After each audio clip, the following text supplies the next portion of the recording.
Zoe? Oh, it's 9 o'clock. Good morning. Welcome to the Leavenworth County Commission meeting. We're going to say the Pledge of Allegiance.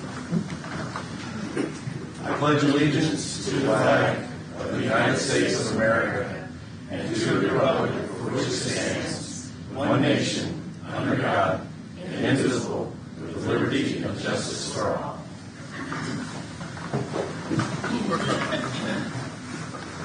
Just a second.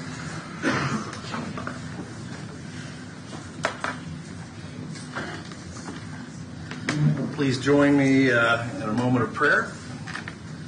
I'm going to read the prayer of St. Francis of Assisi. Lord, make me an instrument of your peace. Where there is hatred, let me sow love. Where there is injury, pardon. Where there is doubt, faith. Where there is despair, hope. Where there is darkness, light. Where there is sadness, joy. O divine Master, grant that I may not so much seek to be consoled as to console, to be understood as to understand, to be loved as to love with all my soul. For it is in giving that we receive, it is in pardoning that we are pardoned, and it is in dying that we are born to eternal life. Amen. So we'll take the roll call now. Here.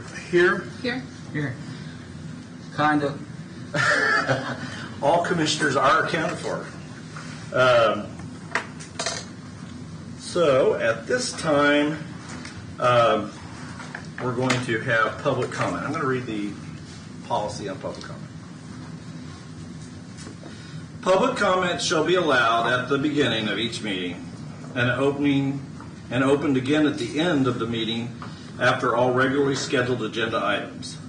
Comments shall be limited to 5 minutes per person. However, commenters may speak for up to 5 minutes at both the beginning and the end of each meeting. There should be no expectation of interaction by the Commission during this time.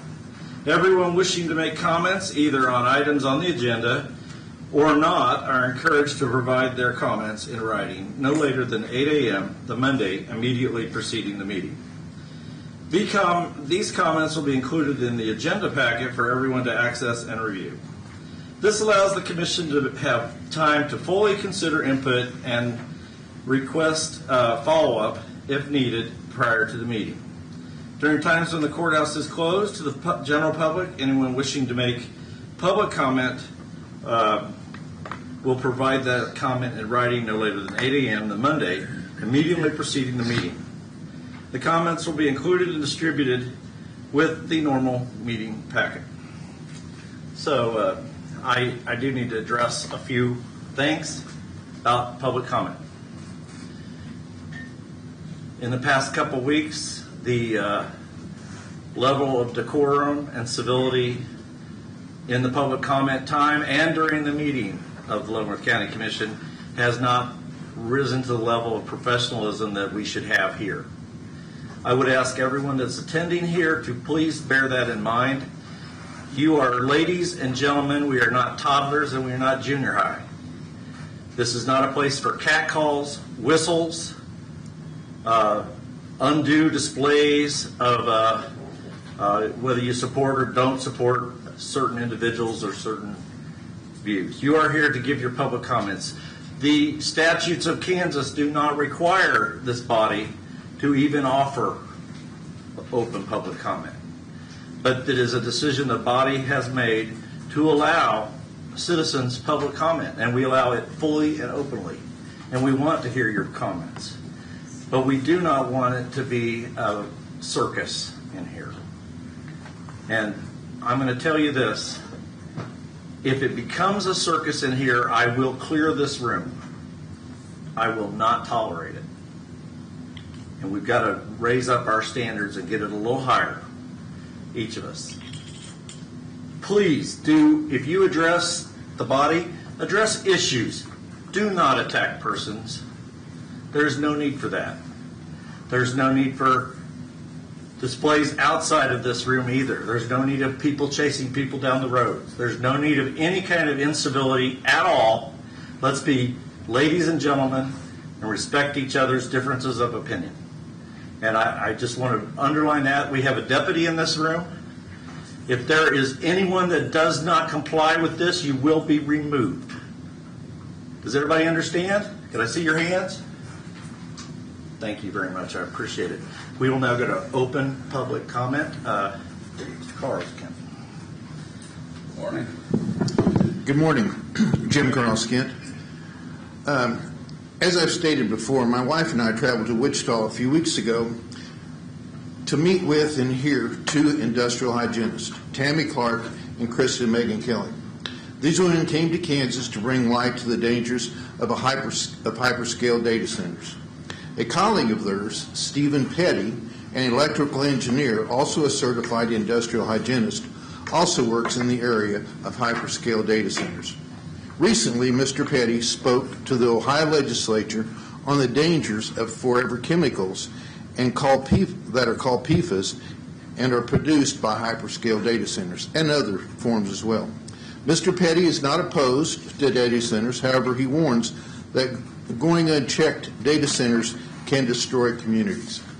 I'm going to go off my script for just a few minutes, which I don't like to do, but Commissioner Stephen made comments about the public speaking to the group, and we appreciate the opportunity to offer those. I'm a former school superintendent. Like this group and like many others, we had public comment at the start of the meetings. Unfortunately, boards like yourself become almost immune to what we say. You know, it turns into, many consider it, and I won't say you guys are, but many consider it just a rant and rave session, get it over with so we can get our business done and get out of here. Okay, I'm not saying that's you, but what I would like to suggest is the three individuals that I just spoke about, Tammy Clark, Kristen Megan Kelly, and Stephen Petty, are experts. They are industrial hygienists. You know, I would encourage you as a group to listen to experts. We have brought to you their information, but frankly, I question whether some of you really are consciously listening to what we have to say. These people, two of these people came to Kansas, were willing. You know, would you consider a work session with these people? You know, on March 18th, you had a 6-hour work session. I wasn't able to stay for it all. I had to go to Topeka. But I won't call that a work session. I'll call that a cloverleaf sales pitch for 6 hours that went on. There was one person that didn't advocate for cloverleaf. But folks, please listen to the other side from experts. Now, we've talked about cloverleaf a lot. They have a vested interest in this project. They are salespeople. We saw it last week in Tonganoxie when they brought in 20 people to encourage the residents. You know, they've talked to you guys individually and as a group. Would you please consider that? Okay, I've only got 2 minutes left, so I'll go on with what I'm not going to finish in time with. Back to PFAS, okay? Often called forever chemicals, they're a class of man-made chemicals that do not readily break down in the environment. They persist in groundwater, surface water, soil, wildlife, and even human body. Once contamination occurs, cleanup is extremely difficult and often cases cost millions. And unfortunately, these millions of dollars are not incurred by a developer, they are incurred by the locals. And if the forever chemicals get into the groundwater, for example, our aquifers, and most of us in that area of southern Leavenworth County have wells. It will destroy our wells.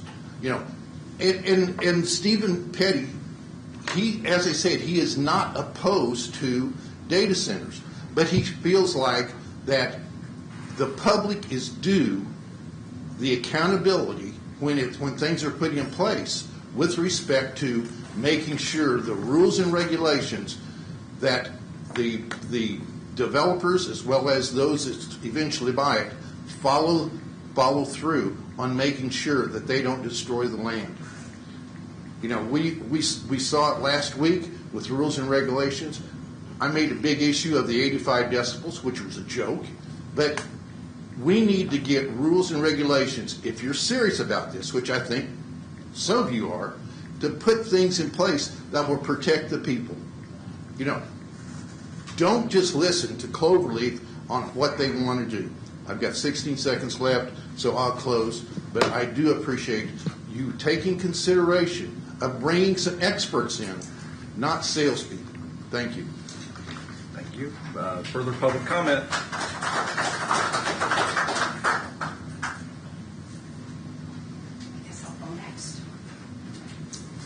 Good morning. I brought along why I'm doing this. Oh, sorry. You had them all dressed up, didn't you? We did. And I want to protect them. D. Carlsking, 24542 Cantrell Road. Good morning. According to Environment, and I did leave you guys a copy of this with all my sites. According to Environment and Health Sciences article, AI data centers and grid harmonics, power quality impacts extending miles beyond facilities, and there are many entities to unravel. Keep in mind a 1.2 gigawatt data center being proposed will have power lines and substations great deal bigger than what currently is in the area. Independent study conducted and reported by Bloomberg showed that 770,000 sensors were placed in homes and businesses, recorded elevated levels, and the results showed some compelling information. Elevated levels of EMFs, harmonics, dirty electricity, tonal noise, and infrasound were measured, and was significant to understand and consider what this will do to the children and the elderly within 2 miles of this build. High levels were detected in 3/4 of the readings 50 miles from the center. More than a half of the households experiencing the worst levels within 20 miles. Keep in mind these toxic levels travel through electrical lines and go into homes and businesses, or they travel in the air and they cannot be contained by berms or trees. The measurements are conducted with sophisticated equipment. Regular street noise at property line are measured with dBA. Tonal noise is measured with dBc and dBz. Most buffering methods used do not block tonal noise because it bounces off and penetrates most surfaces, to include walls. Health concerns are many. Childhood leukemia has been known for a long time, but the industry played with that and disclaimed it or downplayed it. But the studies in Europe show that leukemia showing up in these children are 1,000 times lower than the standard rating in the U.S. industry. Other concerns of preterm birth, children exposed in utero, have come down with health issues after being born, and this correlates with pregnant women wearing a monitor during pregnancy. Higher the exposure, the greater likelihood the child after birth became sick with asthma, diabetes, obesity, autism, to name a few. Children diagnosed with neurodivergent conditions to include all forms of autism, ADHD, dyslexia, Tourette's, and depression. In 2023, the CDC Autism and Development Disability Monitoring Network say 1 in 31 children will have a neurodivergent diagnosis. I go into a couple things of what that's like living with it. But the CDC also shows that 11.4% of children ages 3 to 17 have ADHD, and 32% of all children receive special education services. Industry regulations do not exist to prevent this. And when they do put the restrictions in, developers seem to go down the road because they don't want to pay for it. I hope you're keeping track of the proposed data center build within 15 miles of Tonganoxie. What will this do to the youth of our community? The negative effects will be compounded. Are you prepared to look the children in the eye and admit you approved Blue STEM? What will you say? I'm sorry for allowing this project to come to Tonganoxie, and now you're sick?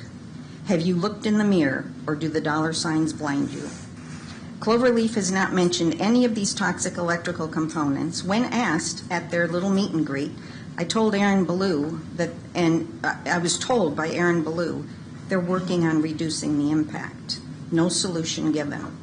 He offered the same week excuse at the BOCC the next day. The economic impact, for example, Vantage data centers in Loudoun, Virginia were studied by Harvard-trained PhD, along with Piedmont Environmental Council. One center is 206 megawatts and the other is 98 megawatts. They're on 53 acres and 18 acres. It is estimated it will cost $53 to $99 million in annual health costs from the negative effects. In closing, I want to say that children are our future. That doesn't seem to mean much anymore. Why are we even thinking of adding more? Why don't we hear the younger generation? In attending college graduations, either people speaking were booed or the youth were talking about how they don't want AI in their future. I think we need to start listening and looking at every child we pass in the street and wonder, will they be sick from this? And why don't they want it? Thank you.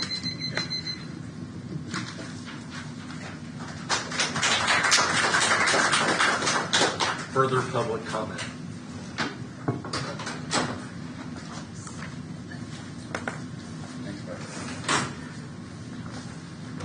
Okay, it's appropriate, I think, that I start now. My name is Kim Culvert. I live at 2325 East Sycamore Street in Tonganoxie. And what people that spoke before me said is kind of important.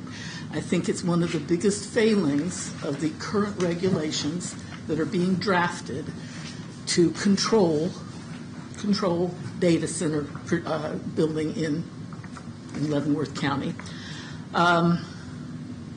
This document that's being prepared should be written to the highest standards to protect its citizens. Okay, it shouldn't be fiddled with anywhere else. It should start with the best that can be done. Okay, and if there's modifications, okay, but you don't give in advance. You started with a 55 decibel limit, and it turned into 85, and then it turned into 70. The standards that are being used to propose 85 are 8-hour working standards. They're not 24 hours continuously, 365 days a year. The impacts are a lot more severe if you make that as your background that you live with every single day, even while you're trying to sleep. I'm going to hit a couple of notes that I think are related to the decibels in a second, but I want to start with this Tier 4 generator business. I pitched a bit of a fit that it wasn't going to go to T4 final, but the reason that I put T4 final as a recommended generator, diesel generator that should be used, is because right now that's the highest one available. And I got this big pushback about this kills me. Well, what if they can't get them because the supply chain is too long? Okay, I checked. The supply chain for Tier 4 and Tier 4 final, which is what I recommended, are equivalent. A year to a year and a half to get them from the time they're ordered. So you want to drop it down to a 3 and put less protections on the citizens from the diesel engines? Or even a 2 maybe. Okay. The point is the highest standard is Tier 4. And if they can't get it, nobody else can get it. Why should we compromise our citizens for a poor quality? The same thing goes for the approach to noise. I think we went down to 70 decibels in the last discussion. When you're just standing around next to a generator is louder. Or your air compressor that was used before, it was 85 decibels. That, on a regular basis, is considered the point at which hearing damage can occur over extended period of time. Most of the regulations say 55 decibels because if that's what you put at the boundary, then you go a half a mile away in a rural area, you're going to hear that. It's not going to be blocked all the way down to background level. In fact, it'll be about the sound of a dishwasher. Not the new super silent ones, but the old ones that, you had to turn up your TV to hear it. Okay. So you're going to have a dishwasher going 24/7 when you're sitting out on your porch in your rural paradise. And that's what you'll hear all the time. Okay. If we don't choose the regulations to protect that, then we're not serving the people who have to live with this. Okay. The next thing I want to talk about is the models that will come out of the measurements. You have got to measure DA, DC, and DG. These hit what we can hear, tonal noise, and infrasound. And they are not simple. If you look at that paper I gave you, you can see where the 10 decibel subtraction came from to bring it down, we'll account for tonal noise like this. Okay, it's because DBA does not cover those other sounds. So that's got to be done. The models have got to be based on the end result of this project, not just one building. And you've got to build some accountability into that document. Thank you very much. Okay.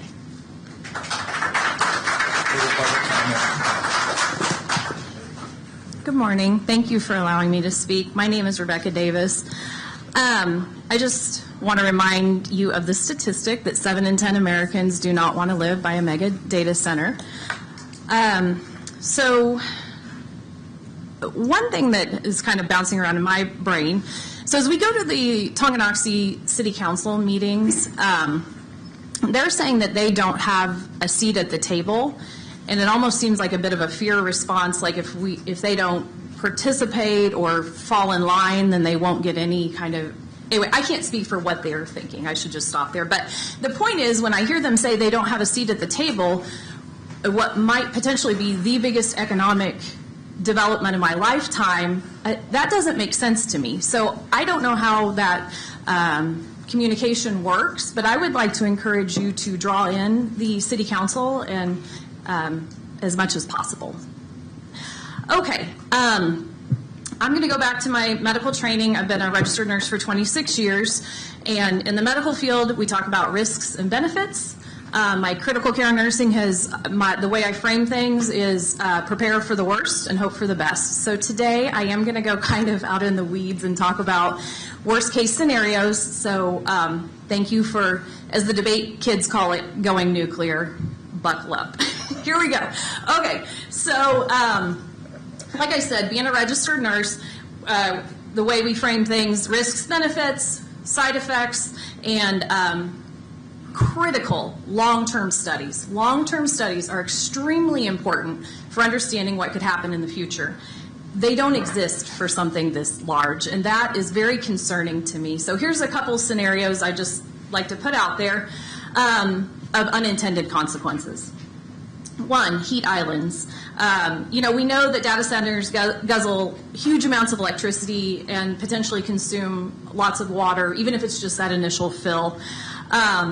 But heat islands, warming the land around them and making life hotter for more than 340 million people. New research coming out of the University of Cambridge found that surface temperatures increased by an average of 3.6 degrees Fahrenheit and in extreme cases 16.4 degrees Fahrenheit.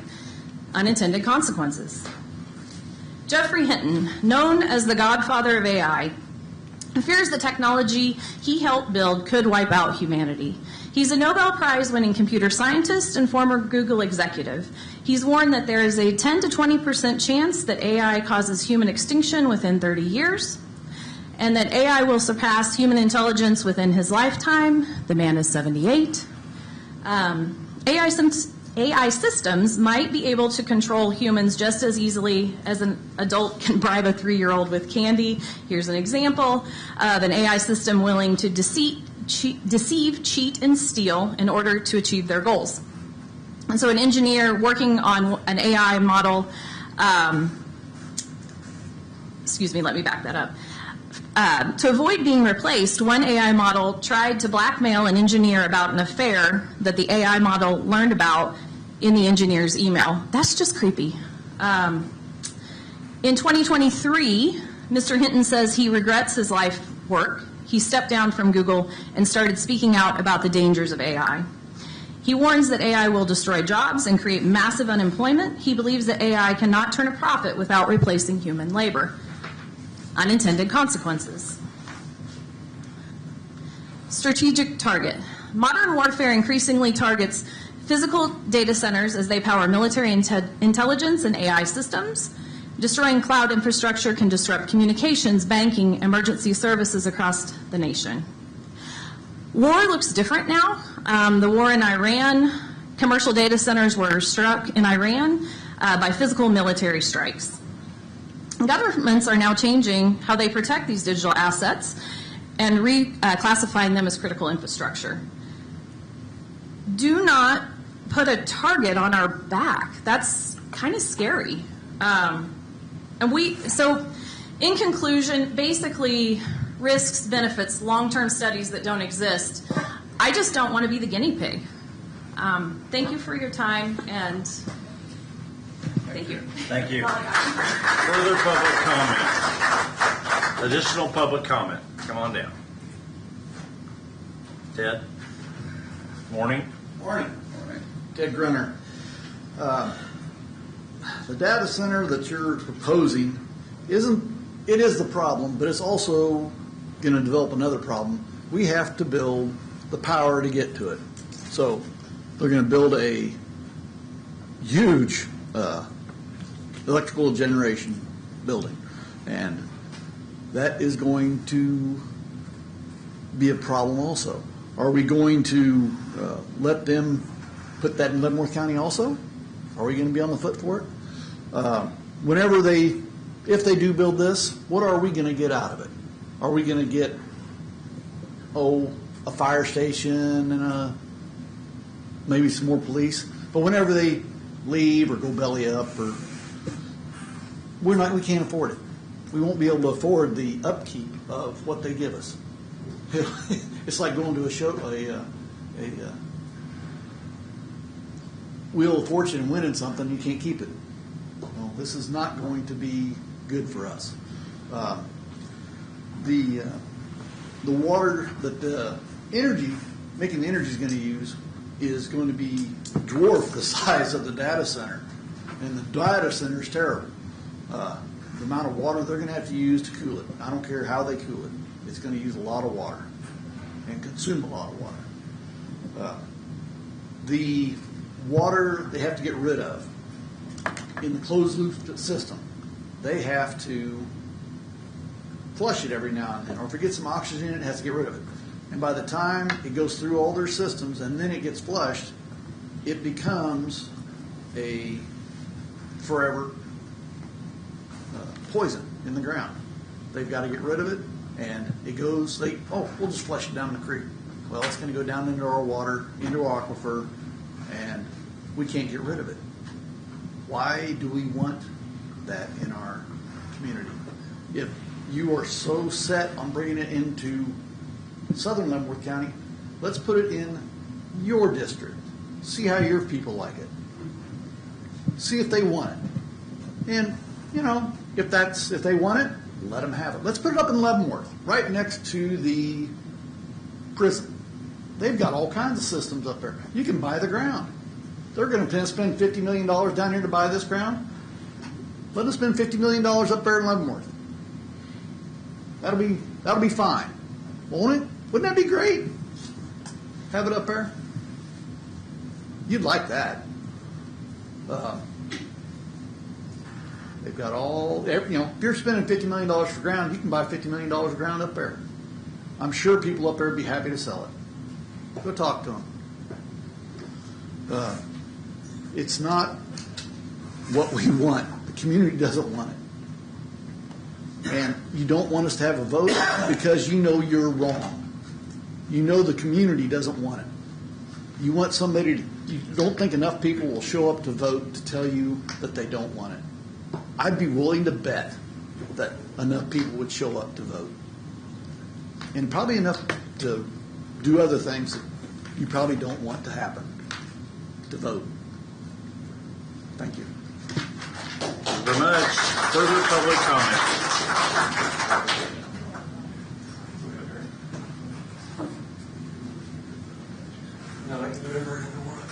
Good morning. Good morning. Morning.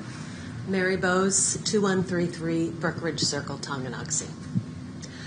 I had a whole 5 minutes planned out here, but I have to dovetail on what was just said. 6 months ago, I left the concrete jungle of Southern California to come back home to the place I grew up with landscape, with agriculture, with beauty that just doesn't exist in Southern California like it does here.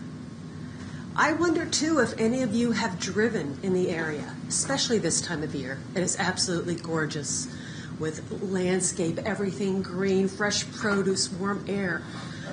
Those of us who live here choose to live here. There's that phrase, the NIMBY phrase, not in my backyard. And quite honestly, we are your constituents. We vote you in. You are part of our backyard. You truly are. I could go on and on, all the facts that we know about the downsides of these data centers. One thing I learned that was actually anchored me quite a bit is all new data centers being proposed, 67% of them are in rural or marginalized communities.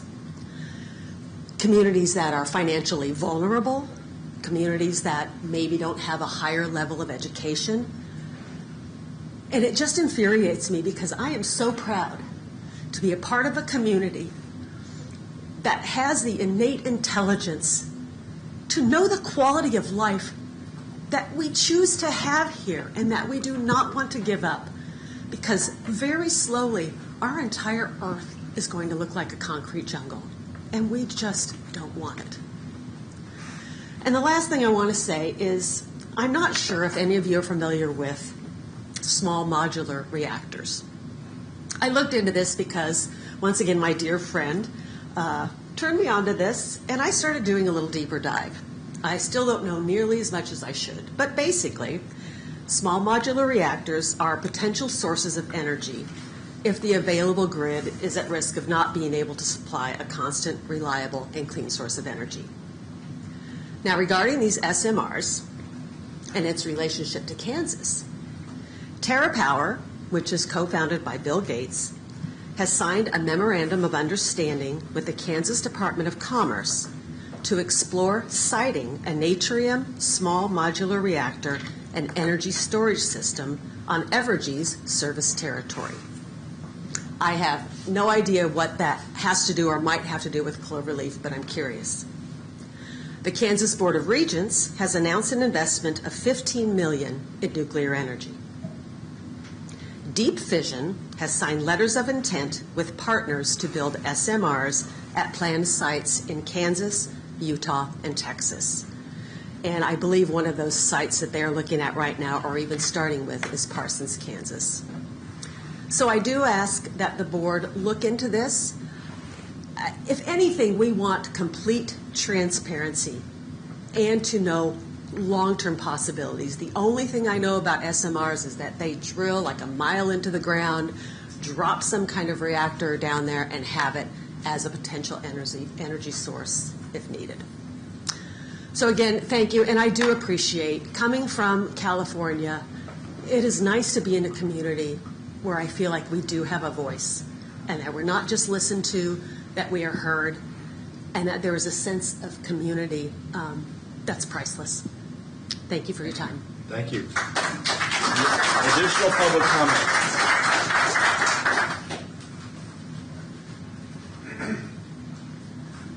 My name is Tammy Patton. I understand that y'all have a difficult decision to make. Everyone holds you responsible for fixing the local economy. This may be the first time that both political parties have come together to fight the same thing: no data center. According to the Gallup poll taken in May of this year, 71% of Americans voted that they do not want the data center in their backyard. Doesn't this make you want to step back and look at how important this decision is? This data center is not just about money. It's about your health, my health, the future of our children. God gave us a gift, this earth, and I love this earth. I love what it can provide for us. Fresh air, food, life. The water we have on this earth is the only amount we will ever get. It was given to us as a gift to take care of, and the greed of the money could destroy the livelihood. Jeremiah 2:7 says, "And I brought you into a plentiful land to enjoy its fruits and get its good things. But when you came in, you defiled my land and made my heritage an abomination." At the last BOCC meeting last week, water used by the data center was compared to that of what farmers use. I'm sorry, but can someone tell me how this phone that you have can create a hamburger for you to eat? How can a data center create more water when our lakes, rivers, and wells run dry? I like food. I bet you like food. I think some people forgot that those farmers put food on our plates. That is what is needed to survive. You cannot compare water used for farming to that of a data center. I would like to discuss how you denied our right to vote. This is ridiculous. Because however many people that show up to vote determines an election. And if that's normally 20 to 30% of the population, then why should it matter? Because I bet those are the same 20 to 30% of people that voted you in your positions. For some reason, now you don't think that's good enough for us to vote on whether we should tell Cloverleaf to take a hike. But it was good enough to get you elected. How does this make sense? Goldman Sachs has shown that data centers' usage on electricity will cause household electric bills to rise by hundreds. In Virginia, bills have tripled for some families. This right now is an extreme amount, but with more data centers coming, this will be the norm. Water. Well, I actually watched a video the other day of a town hall meeting, and a man named Doug Sevey stood up and said that he has built data centers. He owns data centers, and he built the first private data center in Iowa, and that he didn't want one in his town. He also proceeded to say that he had built a data center that didn't use any water. In 14 years, not 1 gallon of water was used in his data center. But those data centers are more expensive to make, and let's face it, it's more about the money than protecting our earth. Data centers don't have to use water. This data center is not just a Tonganoxie problem. It's a Leavenworth County problem. This doesn't just affect people in Tonganoxie. New studies are showing that the damage from the data centers can travel up to 50 miles away. Look at the room. We may not be here in 5 to 10 years, but what about your children? How will you face the children that you have harmed? Is this the legacy that you want to leave behind?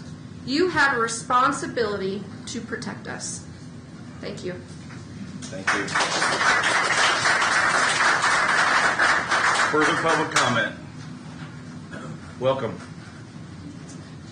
My name is Brooklyn Patton. I feel as during our battle to stop the corruption of this data center, we have addressed more of how it affects us, but trust me, it still affects you. Your children's futures will be destroyed. You will be setting them up for failure. Data centers will ruin their health, data centers will ruin their education, and data centers will ruin their future, their careers. Is that what you want? Do you want to fail us, to fail them? Because that is what road you are taking. That is your decision. The comparison of water to AI and water to agriculture was one of the most ignorant things I've heard. I'm only 15 and I understand how idiotic that is. Farmers fill your plates, not AI. These toxins are our biggest concern. They say they're going to limit the risk. Risk of what? They clearly know something is wrong, so what are they not telling us? I don't think you understand how bad it is for us. Data centers expose us to significant pollutants like methane, nitrogen oxide, and fine particulate matter. Breathing this in for a minimum of 30 minutes already causes trouble breathing and and higher the risk of asthma. EESI also states This bioaccumulation has toxic effects, especially for the liver, blood, and kidneys. Researchers have found that PFAS impact fetal growth, organ development, reproductive health, and other biological processes, and have been linked to higher rates of cancer. Studies show that most Americans have some level of PFAS in their blood. So really, what are you battling? The data centers bring us more negative than positives. It gives us nothing. There is absolutely no reason to have one. We don't need it. There are homeless people, hungry people, children fighting for a home, yet you're more invested in a worthless piece of junk that gets us nowhere further in life. Really, you don't care enough if all you want is this data center. I cannot stress it enough at how stupid this is. You need to look at the right thing. At the end of the day, you are putting all of our health at risk. And just think for a second about the people. You knew that if you let the people vote, you wouldn't get money from the data centers, and then that's exactly why you didn't let us vote. We as in your people know that what's right, so you should know too. A 15-year-old shouldn't have to stand up here to help save our community because grown-ups don't comprehend the evil that this does to us. You won't have money if you are dead. Thank you. Thank you very much. Further public comment.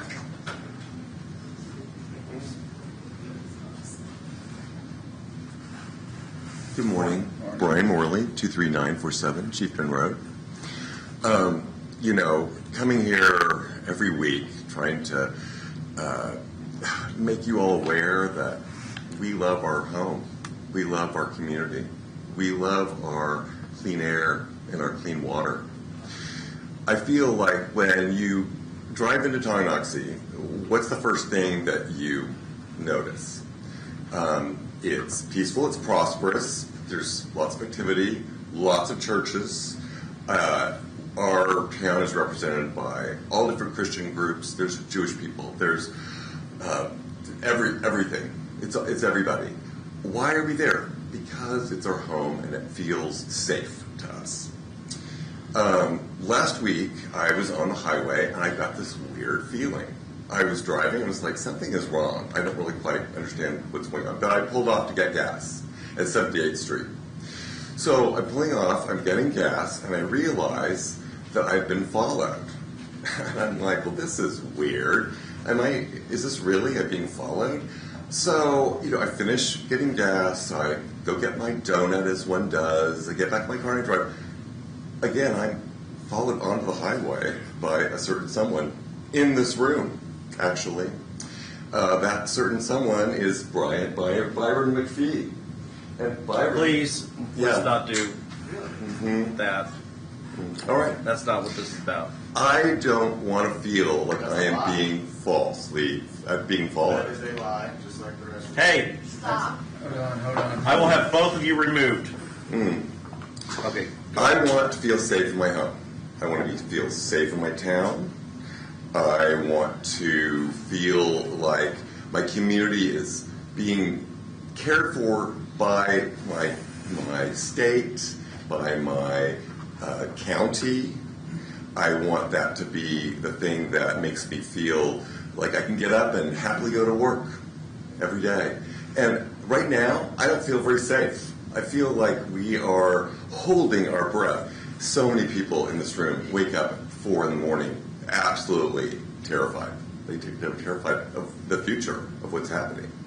And it's like, what can we do? It's like, well, you can raise your voice, you can talk to your neighbors, you can come here and speak, but we don't feel like our voices are being heard. We don't feel like what our concerns are for our children. Anyone here who has either had children, has grandchildren, what is the thing you think about? The prenatal care of babies. Getting all the right nutrition, not being exposed to particulate, all those things are basic. And when a baby is born with problems, brain development, physical problems, what do you immediately go to the parents? What did they do or not do? It's like, well, most moms do everything they can. They take all the prenatal vitamins. They exercise. They drink their clean, fresh water. They do everything they can so that 9 months is on their register, that they've done everything they can. But if the environment around them is exposing them to particulate and these EMFs and tonal noise. It's like, what do you think that does to a fetus? Just, I mean, do you think that that's good prenatal care? I mean, I think that every parent that's aware of prenatal care does such. They do that. They go to their doctor. They go to their meetings. So if the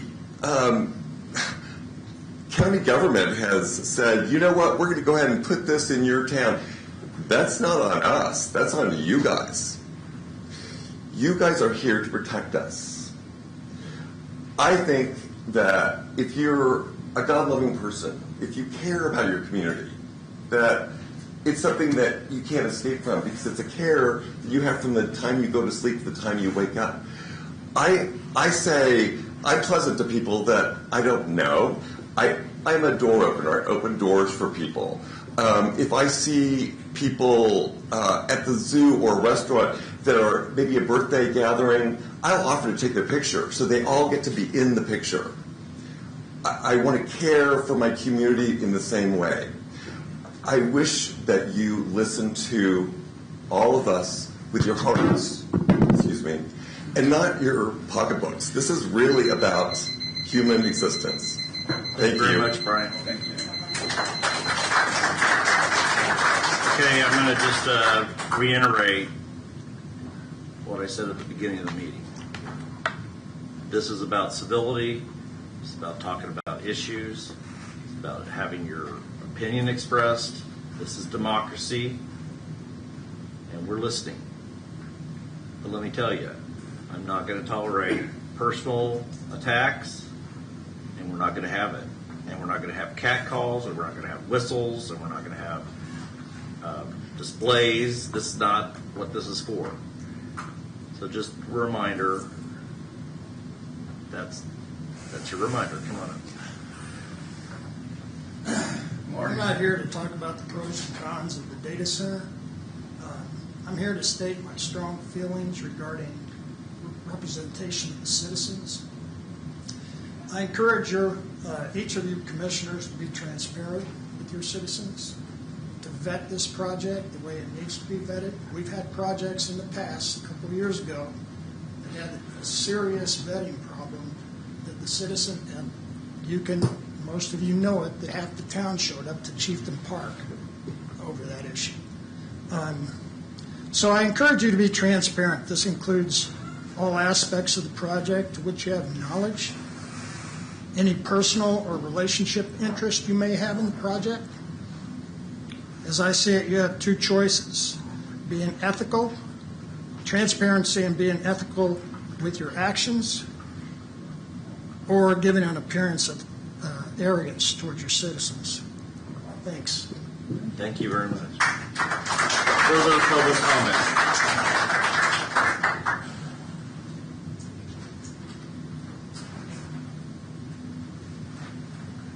Good morning, Nancy. Good morning. Nancy Carpenter, 14681 Crider Road, Bonner Springs, Kansas. I continue to contemplate how you choose industry in southern Leavenworth County over people.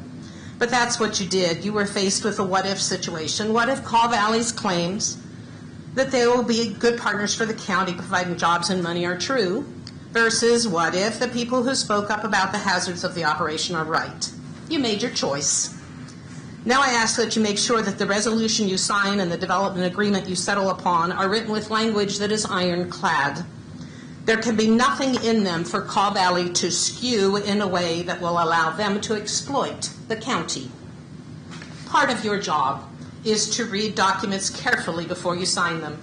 I fear that you have not all done that. If you reviewed the documents I sent Sunday evening, you already know of the questionable content of Resolution 2026-07. Did any of you point out the typo in condition number 3 where a parameter was used when perimeter is the correct word? It was back in March when Mr. Jacobson thanked me for pointing out the error. Yet it was back again in the document before you. That doesn't come close to the error in the condition number 16, which contradicts the motion that was voted on and approved by you on June 3rd. You voted to allow dredging 24/7. Yet the condition says dredging and stockpiling. If that was your intent, you should have made it in your motion. You voted to let them dredge 24/7 without mentioning any other equipment. Is it your intention to now change what you meant? Good grief.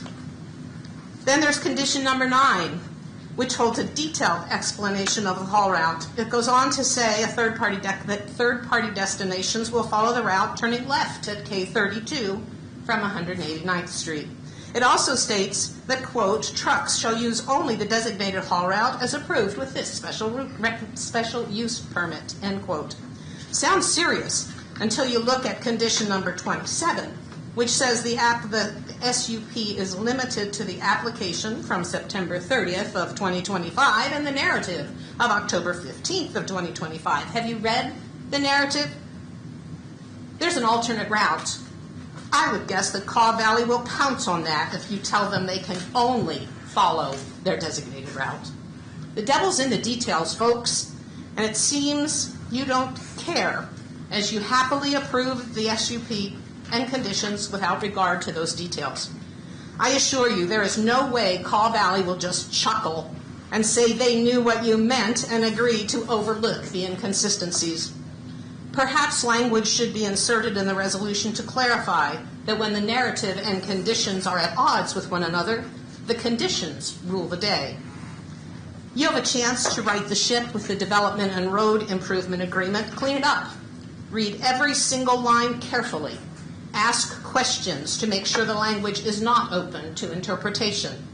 As examples, you can't have a primary and secondary route talked about if the condition says only one route is allowed. Yet the language bounces back and forth between 1 and 2 routes in the development agreement draft. Is it really your intention to accept royalties only on sand from this project sold by Caw Valley? The language talks of noting how much is hauled out. Then it talks of sales to calculate royalties. Which is it?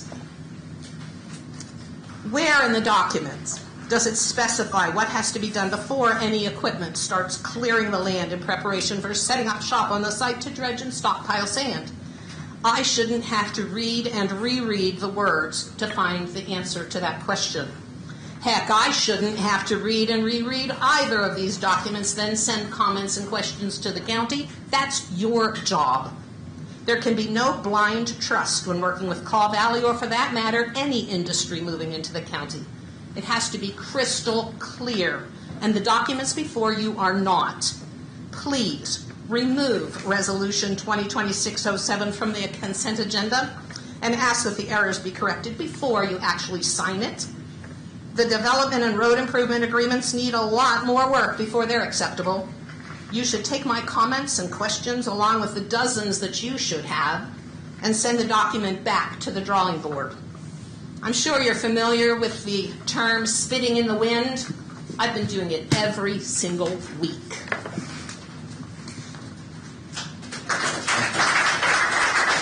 Further public comment.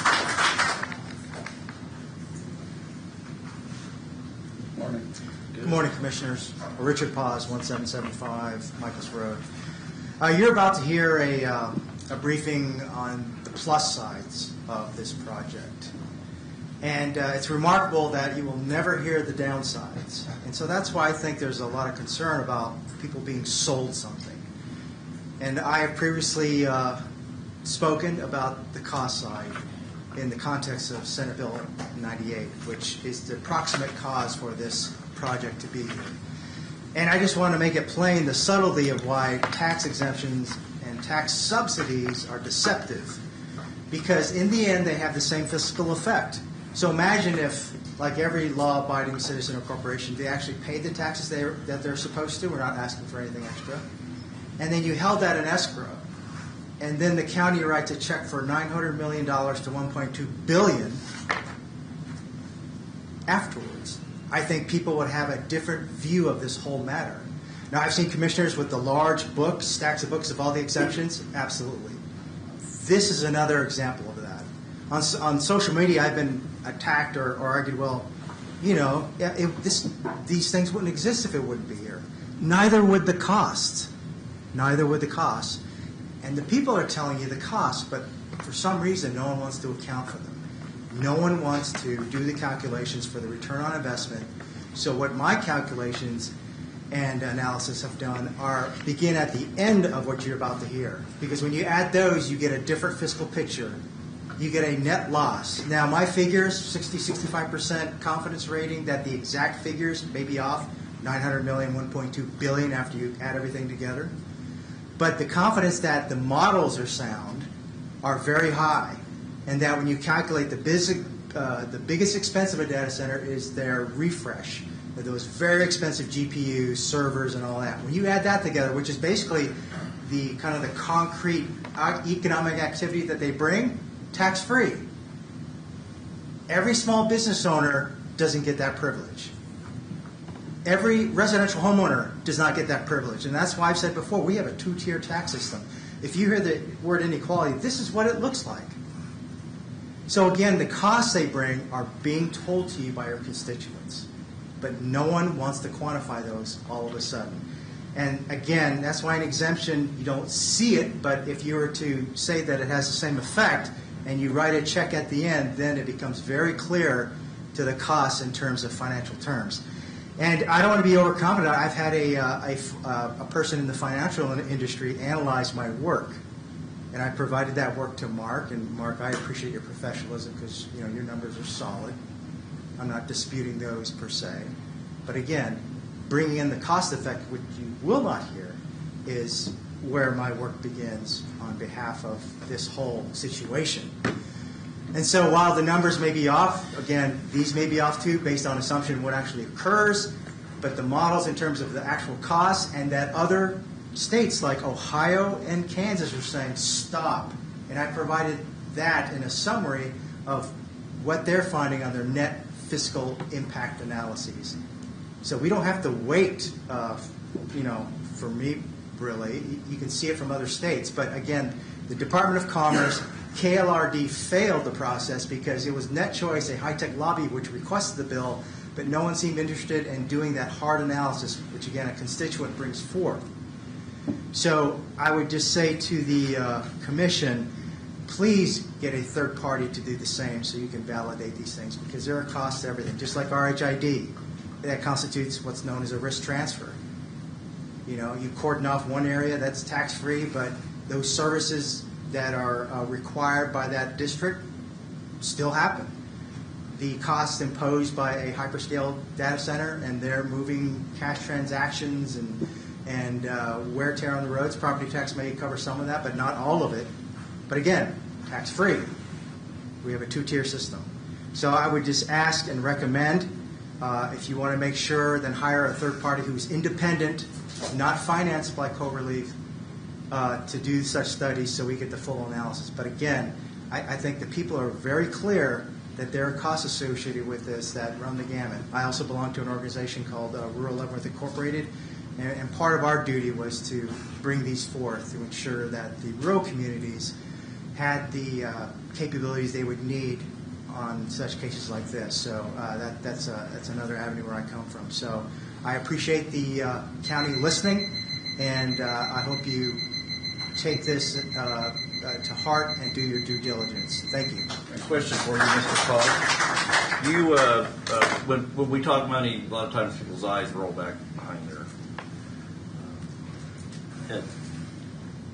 But your calculation on the sales, which we're going to be talking about, the property tax benefits over 20 years, was approximately $270 million benefit to the county, all levels of government.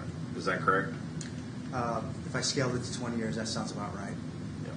So $270,000 benefit. And then there's a community benefit yes. package that's going to be included in right, that. and that was accounted for in the calculations. Which you're going to hear about too. So right. we're including this property tax benefit and this community benefit.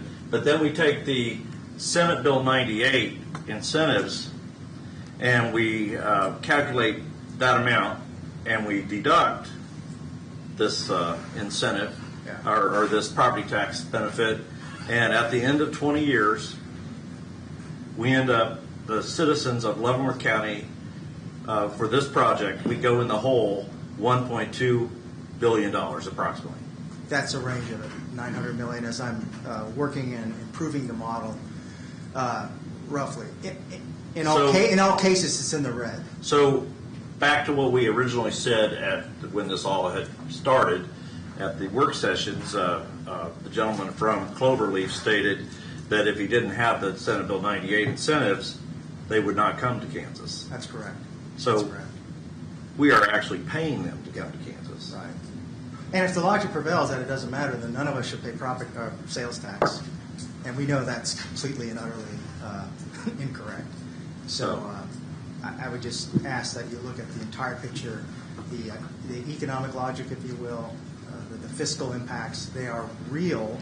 And again, Georgia and Ohio are finding out right now and are saying, stop with any new applications. But again, they're living our future, and from their view, fiscally, it's just not making sense. Thank you very much. I have a question. Mr. Paz? Yes.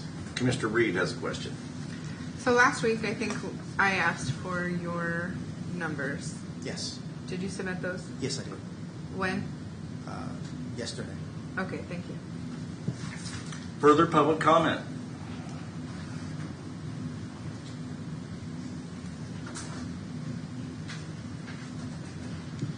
Hello, my name is Tyler Carpenter. I have a bee, butterfly, and bird preserve named after my grandma Beulah at 18294 Fairmont Road, Leavenworth County, Kansas.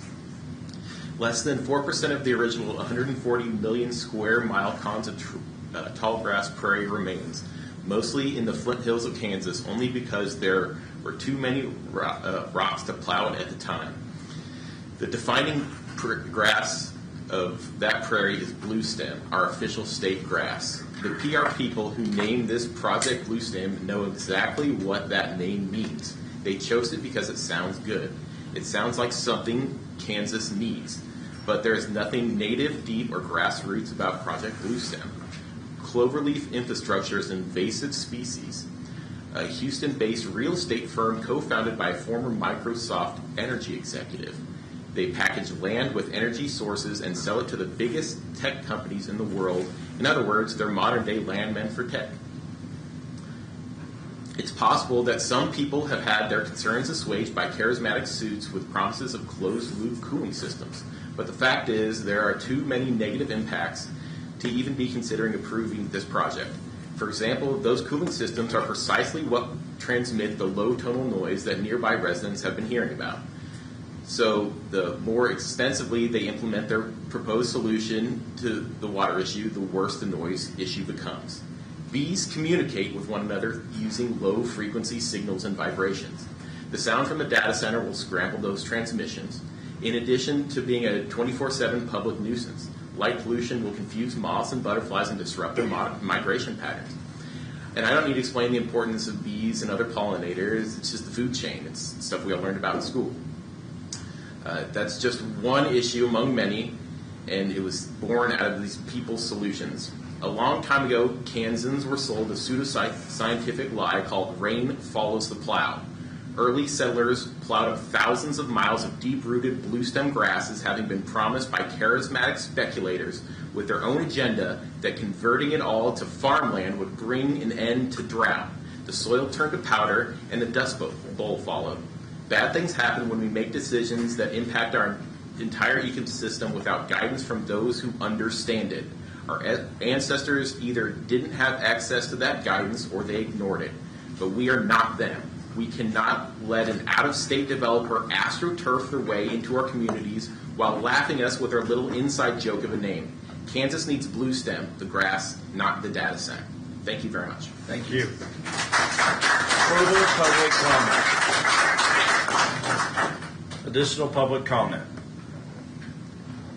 Going once, going twice. That's the other. Come on.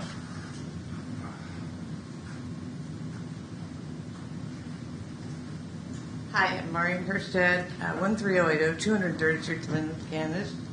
Last night I did a little digging and I asked to see the Kansas County Commissioners Association Code of Ethical Conduct for County Commissioners. And there are many points there. I was just searching for the one that discussed your responsibility,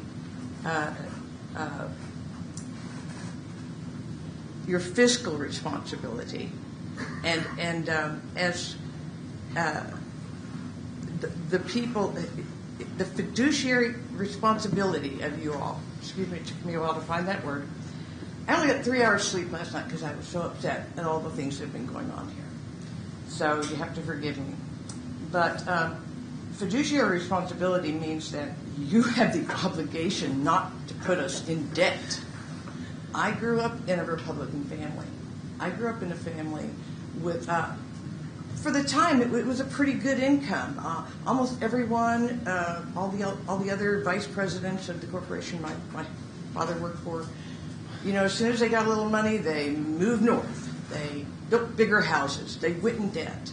My father never bought one thing he couldn't pay cash for, and he raised us that way. I have zero debt. I don't owe anybody one dime. And I don't appreciate the fact that this could put me in the position of paying taxes to pay for Cloverleaf. I don't want to be indebted to Cloverleaf by you or anyone. I don't think you 5 people have the right to indebt this entire county. Thank you. Thank you. Further public comment? All right, we're going to move forward. Oh, come on, Dave. You're getting in right under the wire. Morning. So, Kevin Finch, Tonganoxie, Kansas, in the Stranger Township on 214th Street. Just wanted to start out with, I had some notes here, but I'm just going to ad-lib this. I'm like everybody else. We're all busy, and we're coming up here to try to prove our points. So, last week, Paris, France, has the Rhone River. They have a nuclear reactor on the Rhone River, but the river is starting to warm up. So they have to reduce their capacity because they don't have enough cooling out of the river. That's Paris. It's a product of the environment, basically. The river warming up. Go to Lake Powell. Lake Powell is a very big impoundment for a whole lot of people along the West Coast. And that lake level is dropping to the point it's beginning to become critical. And it's a hydroelectric facility. Ogallala, same thing.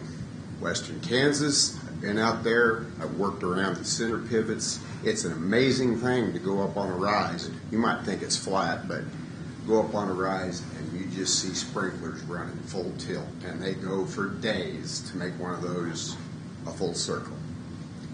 Tonganoxie Sands, Ogallala. It's been diminishing and depleted over many years, and an article I read the other day, it surprised me to no end that it will take thousands of years to get it back to where it used to be. Actually, I worked at an employer and found out at one point in time, U.S. Army Corps of Engineers had entertained the idea of pumping water from the Missouri River clear out, I don't know exactly where, through these lift stations because of the elevation change, and recharge the Ogallala, or try to. Anyhow,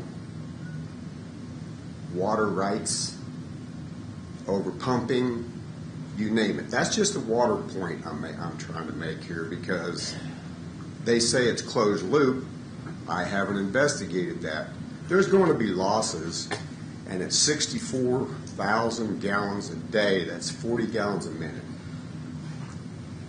Probably, we don't know. The who, what, when, where, and why. And some of those, it's like the who. We know it's Blue Stem, right? They're just a middleman in this negotiation. Who? Is it someone in Leavenworth County? Is it someone in this country? We don't know who is going to be collecting and maintaining your data as well as hacking it away. Every day there's hacks. So your device is actually not necessarily your friend.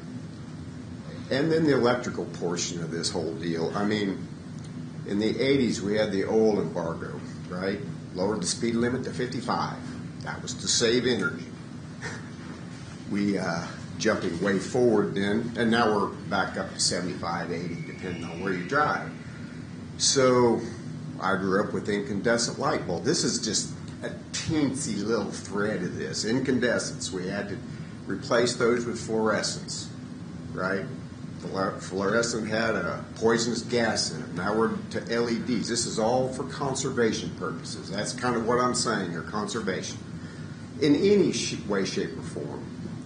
Energy, water, pollution, you know, the whole gamut. I appreciate your time, and I hope I've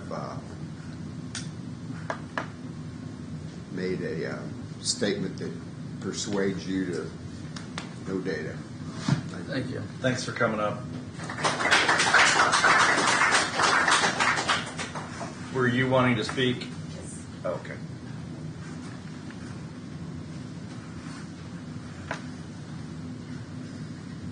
Lisa Hagee, Leavenworth County. Just to kind of piggyback on that, when you're talking about the aquifers, people think we get a big rain and that's going to fill it up. It won't fill it up that fast. You got to look at it like filling a Brita water filter. You've got all this water and it's just trickling down slowly. It takes a long time to do that. And I don't think any of this is worth it. You look at Texas and Tahoe.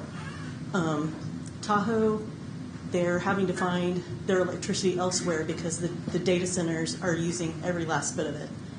What did the citizens do? Texas, when they had storms, all of the electricity went to the data centers and people in their homes went without electricity. People died.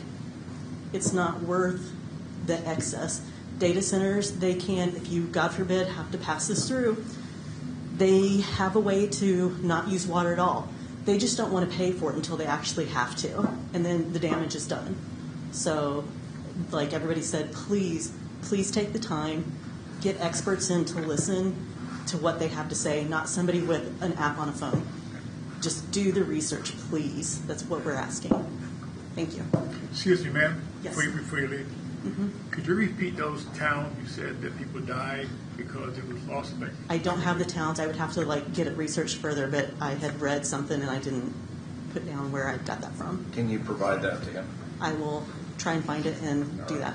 Thank you. All right, we're going to move on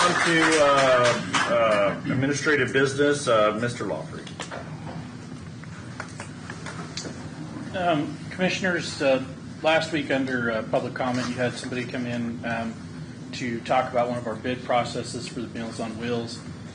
I researched the comments and I provided you with a response, but I just wanted to touch base on that today because it was brought up under public comment. And there were some accusations made about what he felt might have been impropriety on the bid process. All of our bid processes, we follow the state statutes, federal laws if federal money is being spent, and local policy. No different in this case. We solicited sealed bids. The bids were open in the clerk's office like all of our sealed bids are, open to the public. Anybody can attend those. We do not award the bids when we open the bids. That's not in the power of staff. Only the Board of County Commissioners can, and especially in this case, it was a multi-year bid. Only the Board of County Commissioners approved multi-year bids. I went back and reviewed the last 10 years, and all of those two bids were also approved by the Board of County Commissioners. I have the dates. I provided those to you. The gentleman also made an accusation that somehow staff had manipulated the numbers. Well, when the bids were opened, the bid process followed in a public manner. The dollar amounts that were given, the math is the math, and there was a $124,000 difference between his bid and the low bid. So therefore, we are required by law, by state law, by federal law, because there are federal dollars involved, and by county policy to recommend the award of the low bid. And in fact, because of the money, we are required to accept the low bid. It's unfortunate. We all wanted the local vendor to continue with the business. We've been very happy with this business. Would love to have seen him keep it, but unfortunately, we are bound by law. We have to follow the law. So I believe that the research that I did in this is full and adequate. There was no impropriety. It was a sealed bid process. The bids were opened and awarded appropriately. Thank you, Mark. I want to thank you, Mark, for bringing it to date, because I had heard the same things and got a couple individuals that were asking, "Is this true?" So I'm glad you brought it up in public comment, because sometimes people say things at this podium that are entirely untrue, and when people get that information, they tend to believe whatever is being said at public comment. So I just want to thank you for your investigation and doing a stellar job on it. Thank you. Thank you.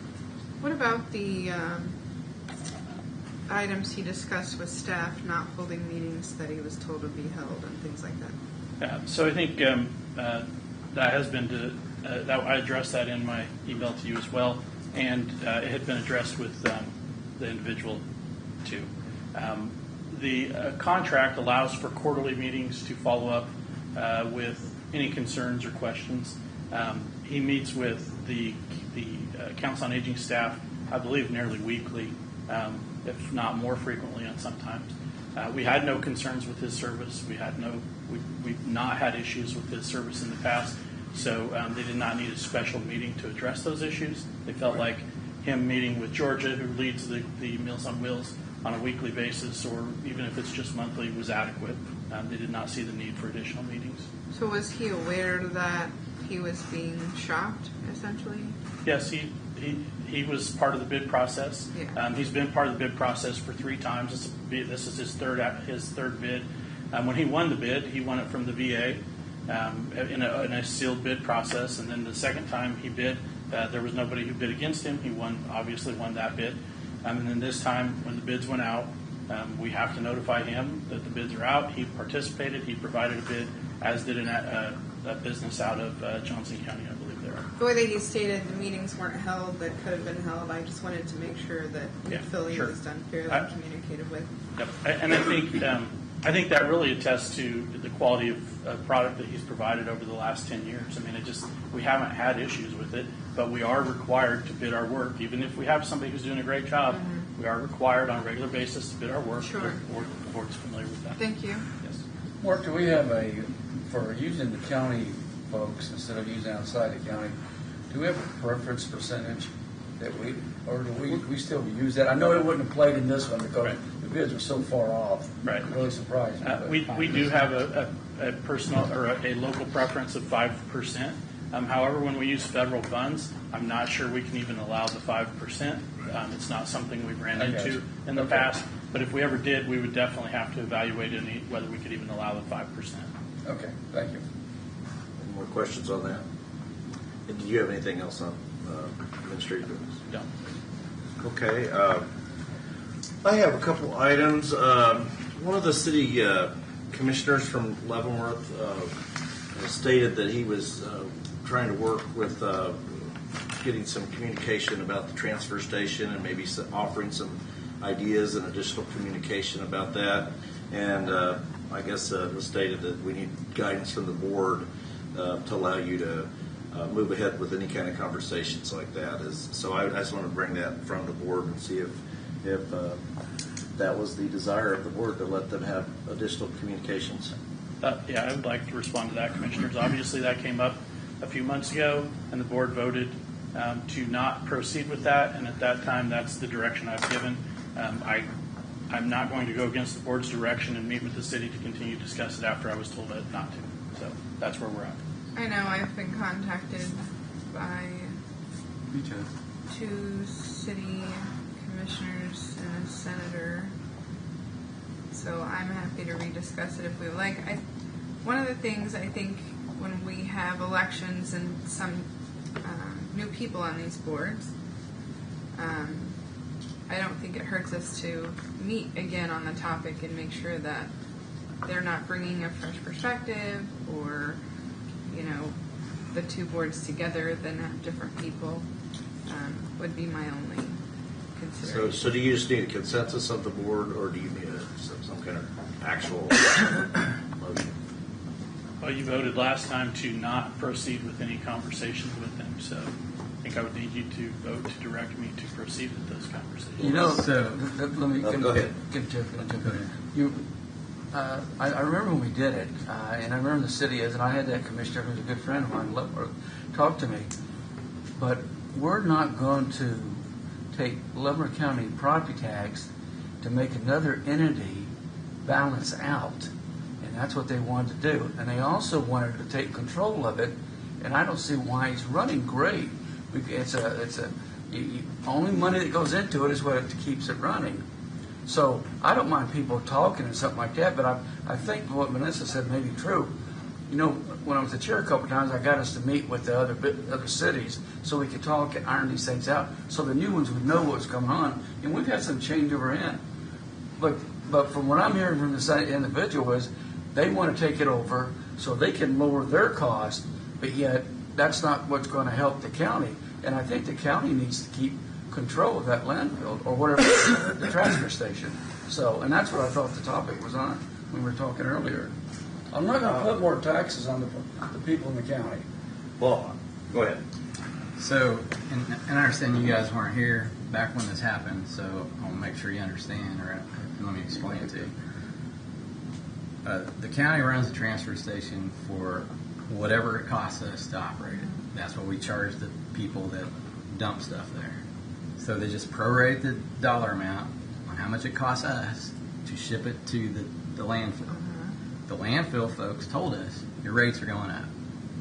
We conveyed that to our customers and said, sorry, we got to raise the rates because that's what it cost us. Leavenworth City said, no, we're not going to pay the increased rate. So we said, if you don't, we have to take property tax from people living in Leavenworth County to cover Leavenworth City's trash bill. That was the deal. As far as them taking it over, it runs fine just like it is. We offer free trash day for all of our citizens. Any one day of the year they can dump there for free. We've got our employees that work there. There are no issues with the transfer station. So I don't see any reason turning it over to somebody else. So when we went and met as a board with the city of Leavenworth, I asked them for their numbers because the claim that I had heard when I was campaigning was that it's cheaper for them to take staff and truck and all to out of town in Kansas City than it is for them to use Leavenworth County. Which it might be, but the logistics of that is not working. They got way behind on trash pickup, sometimes a week or two behind. So they went to the dumpsters, the plastic trash bins. Right. They thought that would fix the problem. It made it worse. So they just don't want to admit it.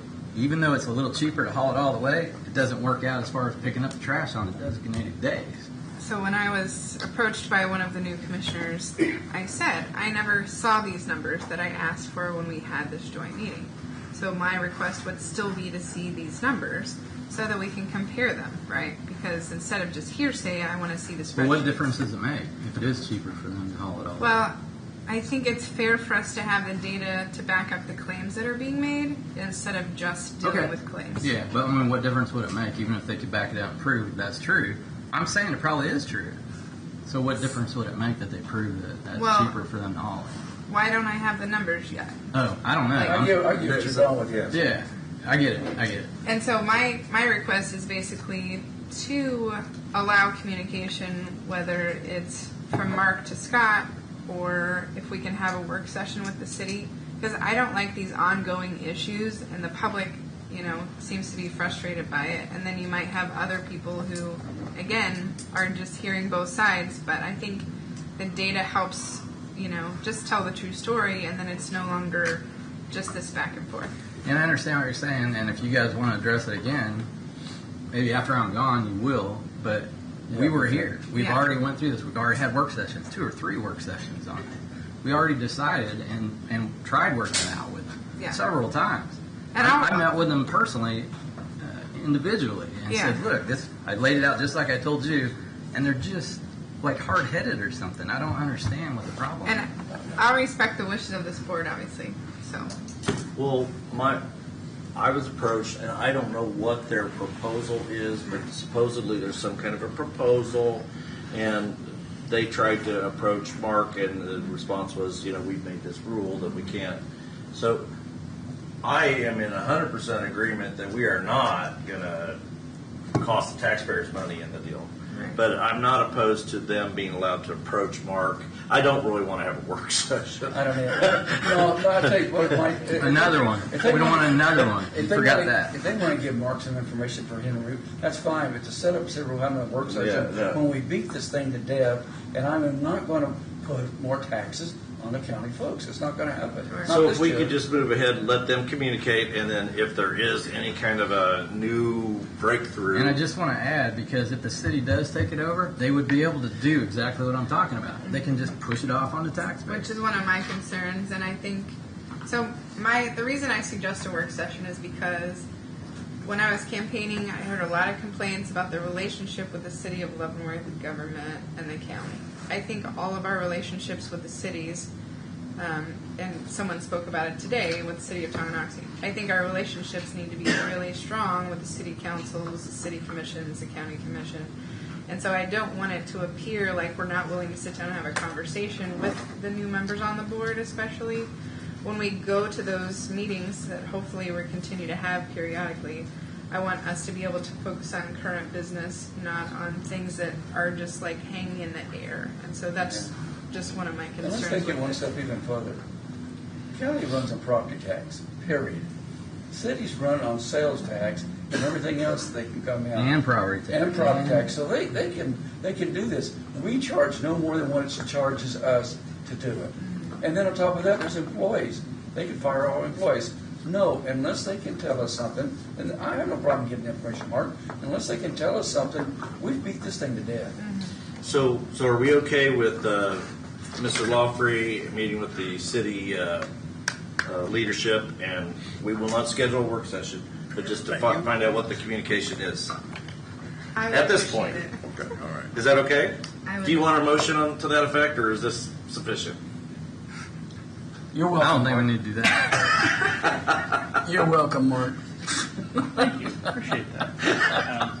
Obviously, I review the information if they want to provide it, but I don't. I still don't see that there's a change on the board or a desire to change on the board the way the operations currently are happening. So, all right, very good. Second thing is, I have a constituent in Alexandria Township, one of the most rural townships. If you've been to Alexandria, when you come through town, there is a little piece of property where there's 2 picnic tables and a trash can, and Mr. Wrigley donated this property to the county in 1984. And it's been there. The township maintains it and mows it. Mr. Wrigley is 84.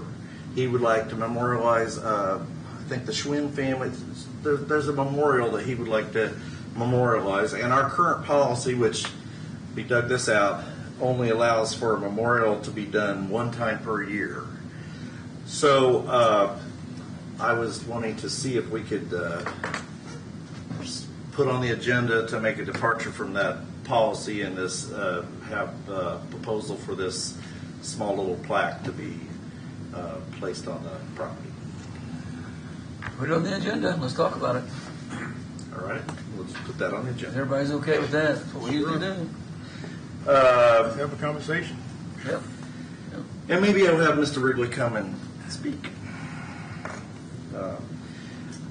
So I wanted to make a couple points here off of that was said, because I just recently have stopped. I made my last trip on the railroad a couple weeks ago. The last trip from on a freight train. Last time I'll be operating a train. And I was thinking about the data centers and the AI, and I was thinking about this $1.2 billion that the taxpayers are going to pony up. And my concern is a little different angle that I haven't heard all these months. But the concern is, what is this doing on a macro level to our society? What is going to happen to railroad engineer jobs? What is going to happen to trucking jobs? What is going to happen to architectural jobs? What's going to happen to law and legal jobs, research jobs? I don't think this change in our society, we say the data center change is coming so quickly. Well, this AI change is coming so quickly as well. And I don't think we have a plan for it on the state level, on the national level, locally. I don't think we have a plan for it. So when we talk about these moratoriums for data centers, I think on the state level in Kansas and on the national level, we need to be looking at the fact that this could take away a lot of jobs that are, I would say they're called low-skilled but high-wage jobs. Historically, we've had a lot of those in America. We've had coal mines, we've had automobile plants, we've had steel plants, where you don't have to be a scientist to work, but you can still make a living for a family. But AI is going to further that deterioration. It's been going away for a while, but what is AI going to do down the road? And another concern I have with AI, and I expressed it last week, there was a hearing in Washington by Senator Hawley's committee, and it had to do with intellectual property. These AI data centers and the high tech, they are stealing intellectual property. They go to pirated sites and steal the intellectual property, and then they don't reimburse the folks that wrote the articles, journals, books, the publishers. They don't get reimbursed. There's a lot of concerns here, folks, that we need to look at, even beyond the parochial concern of having a data center here or a data center there. But I think we need to really think these issues through, and it's a big deal. It's not in the next 5 years, and I think about my kids. I think about my daughter and my son and what's going to happen with these jobs. And we're letting the state of Kansas literally pay this company to come here, because we're losing money with them coming here. Senate Bill 98 is paying them to come here to take away the jobs for our kids.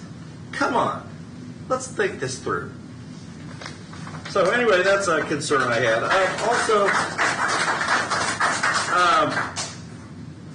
When Kansas was a territory, how did they admit Kansas into the Union? They had a vote. Popular sovereignty. The will of the people. The people decide. The people get to decide. And I remember at our work session, our 6-hour work session, Paul Hughes from the Department of Commerce said, we want to facilitate these data centers, but when the community doesn't want it, we don't want to facilitate it to come in there. He literally said they don't have to come in. And I'm thinking to myself, if you don't want to have a vote, I think it's very clear how the people in Tonganoxie feel about this issue. And I think the only reason that you don't want to have a vote is because you know how the vote would come out. You know our community doesn't want it. No matter what I do to try to convince folks that we don't want this, I get criticized. If I put a survey out, well, you didn't send enough surveys out. If I take emails and letters, I said, well, not enough people were given an opportunity. My phone number's in the phone book. People know where I live. They know where my office is. They know where my email is. I haven't heard from but a handful of people that are for this. So, but if you don't believe that, let's have a vote. That's all I have.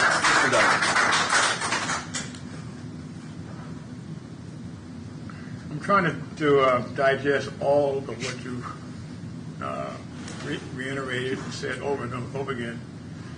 And a lot of people don't realize this, but China has already taken some of the information and data that the centers are supposed to take in the United States, and it's a choice of whether you want China to have it or do you want an American company to have that information, and that's all I want to say on that.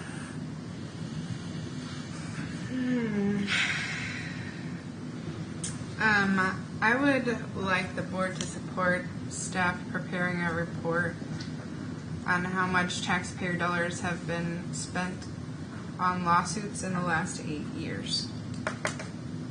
I would like to have that number be able to be made public, if possible, prior to or at least by next week's meeting. One of the things that I ran on was stopping taxpayer dollars from going to completely avoidable lawsuits brought on by the county commissioners with poor business practices. And so I'm confused, Commissioner Stephen, as to how you think the board makes decisions. But it seems like you believe your role is to govern by opinion of people that come to these meetings. Also, an advisory vote would be literally putting us up for a lawsuit. If you don't understand that, that concerns me greatly, and I push back very strongly as to how you're misleading the public. It throws this entire board under the bus. It creates intentional division in our community, and that is not what Leavenworth County is about. It should not be what Leavenworth County is about. Thank you, Commissioner. So, in fact, 38 states currently offer specific incentives to attract data centers, including tax abatements, sales tax exemptions, and infrastructure programs. This isn't a right versus left issue. Data centers have received support from Republicans and Democrats across the country because they represent digital infrastructure, economic investment, and America's ability to compete globally. The real discussion is ensuring projects are structured so local communities benefit and taxpayers are protected. Some comments that I received from my constituents this week. This one's giving a opinion of the work that they do. They're a business owner that operates here in Leavenworth County. I think one key thing I'm enjoying with AI is the speed of innovation. Most of the other platforms and products I work in, the wins are small. The beneficial changes require a magnifying glass to appreciate. AI is evolving at such a pace. A new feature released today highly impacts tomorrow. I'm grateful to be in and using it early. Extra fun to see clients adapting and winning with it. And so, of course, even though the statement was fairly obvious, I said, do you support data centers? And they said, yes, they are necessary. Better neighbor than gravel lots or feedlots. Industrial revolution of our time. Another constituent of Leavenworth County says they agree this is an exciting time and they suspect that it will change the world in cool ways. Another constituent of Leavenworth County says the people showing up to speak are a small percentage of the county. I believe that the overwhelming rest of us want tax relief. A data center is a game changer for our county. I also use AI for work, not for forming counter opinions on AI and data centers. Go figure. People have no clue what and how they personally use data centers every day. Advisory elections are non-binding and frequently considered almost illegal. An election just constitutes public opinion. It is not a sufficient basis for a land use decision. The Commission is elected to make these judicial decisions in our quasi-judicial capacity. All the advisory election would do is set the county up to be sued and lose. It would be an uphill battle to try and make a record to support a denial if there's an advisory election where the public overwhelmingly votes no. The presumption would be that public opinion alone is why the Commission voted down that matter. and that is not how we govern on this board. It's not the same as other elections. Advisory elections are non-binding and often viewed as legally problematic when used as the basis for a land use decision. Public opinion alone is not sufficient governance of this board. The commission was elected to make these decisions in our quasi-judicial capacity, which requires commissioners to evaluate the evidence, applicable laws, and the record before them, rather than simply defer to the outcome of an advisory vote. This is, I would admit, not a simple issue, and so it needs to not be treated simply. And that's why it's very detrimental to the county and abuse of the people for the way that you've been behaving from the onset of this. That's all I have for now. Thank you, Commissioner. Mr. Holt. Just a couple of things. This is my last year on the county commission seat, and it's been a privilege to serve y'all for 6 years. Learned a lot, even going back to my mayor days and police chief days and stuff like that. One of the reasons I ran 6 years ago is because when I used to turn on the county commissioners meeting, I got a popcorn and Diet Coke and watch the funny show, because that's about what it was.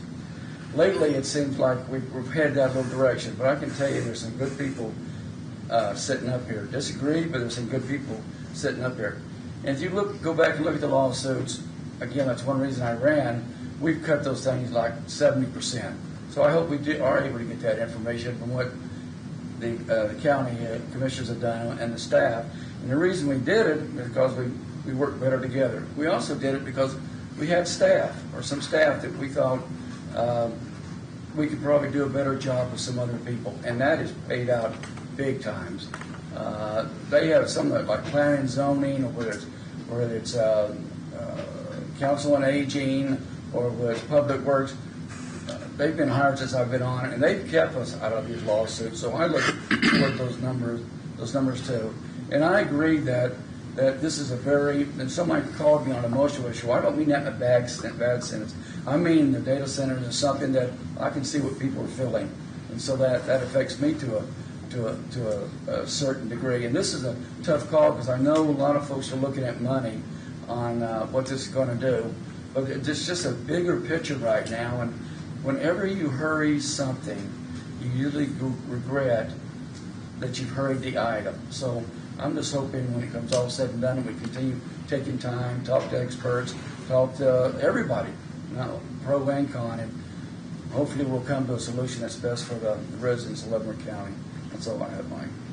Okay, we're going to move forward. Do we have a county clerk report?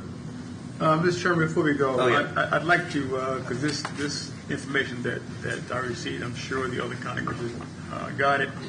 I don't like to take a lot of time on things that have already been said. But we also got this letter, and it says, so a couple of things where to start. Tyson plant began significant economic and social benefits in the host community, primarily acting as major engineers for job creation, local tax revenue, and agricultural support. I'm going to interject something right here because when this was projected, a lot of people don't realize that Black and Veatch had been contracted to build that plant from ground up. The other plants that were being compared were plants that were already in operation, and those plants had some significant challenges. They also invest heavily in local philanthropy, food security, and migrate workforce integration. Facilities provide thousands of steady jobs year-round, operational and management jobs. This workforce stimulates the local economy by supporting nearby housing, retail, and service sectors. If it would have been approved, the proposed $320 million Tyson food poultry complex in Tonganoxie would have been injected an estimated $150 million annually into the Kansas economy. I know for a fact that there were businesses that wanted to come into Leavenworth County. They were said, no, we don't want to do this because it's going to cause another problem. I'll go further. The components highlighted is potential to create 1,600 local jobs, expand the county tax base. Now I've heard some individuals come to the microphone and say that they do not care about taxes being raised. I would just say that my perception of the amount of people I've talked to in roughly 5 years, I've gone door to door and knocked, when interacting in politics and discussed property tax as a large scale, that this is not the average person of an average sentiment. When you're in the room during tax time, when we tax people out of their homes every year, it's just interesting. So to have someone come up and say, we did not miss anything. How do we know that when we didn't go through with the project? I do think that anyone can say that honestly, because we did not have the opportunity to have that experience. So I just think that this is shocking, quite frankly, so that I look for personally is when people come to the microphone, when they post on social media, when they write in the paper, when they email me, when they phone call me, leaving a voicemail or text message, I'm looking for honesty and truth. Is there a lot of people running groups that lack facts? Yes, there are. And they are clearly making decisions based upon emotion that speaks out to me. Speaking to the county, whether open or closed door for business, specific actions and controversies that have been driven the sentiment, including blocking commercial investments. The commission voted to veto a housing development in Lansing, a decision which raised concerns on the Economic Development Group that the county is deterring development. I'll point this out, is that one of the RHID properties that this commission voted for, it was not for a 20-year tax abatement. It was for a 7-year tax abatement, which we thought it was plausible because it was a smaller scale, I think less than 50 homes, whereas the ones that we voted down were over 200 homes. That would have caused a problem within our community. The data center moratorium on that the BOCC passed, 90-day moratorium on a new data development which criticizes a lack of readiness to capitalize on major technological infrastructure projects and regional job opportunities. Residents and businesses leaders frequently voice concerns that their actions project an unwarming environment resulting in the loss of revenue, missed jobs, stalled growth of the county. Repeated pushback against large-scale projects such as local opposition that derailed the Tyson operation has fostered a perception among developers that the county is not accommodating to do business in Leavenworth County. Since we're going again. Are we? I encourage people to watch last week's meeting where we had Suburban Water speak. I heard people today still saying that it's going to affect the wells. And then as far as the addresses go, I don't believe that it's in our public comment verbiage that they're supposed to list their address. So I would like us to consider putting that on the agenda, because if we're going to have them list the address, I think it needs to state that. But if we're going to do that, I think it needs to be meaningful. And to be meaningful, I think that they need to list the city or county from which they're from, because a lot of people don't know just from a street address. Do you live in Lansing? Do you live in Lawrence? Do you live in Johnson County? So I think we need to tighten that up a bit. And then if we were to do an advisory election, who's going to ensure the facts are put out to the public that's going to be voting? That's a large question I have, since we have trouble with that, a lot of trouble with that. And then I question, if you had a report ready a week ago, why we didn't see it till last night. So that's all for me. Mr. Chairman, I'd like to go for a 10-minute break. Oh, okay. Let's take a 10-minute break. We'll reconvene at 11 o'clock. T. Start calling me LT. LT. What's up, LT? It is 11 o'clock. We're going to reconvene. Camera's on. Okay, I'm going to read the Juneteenth proclamation.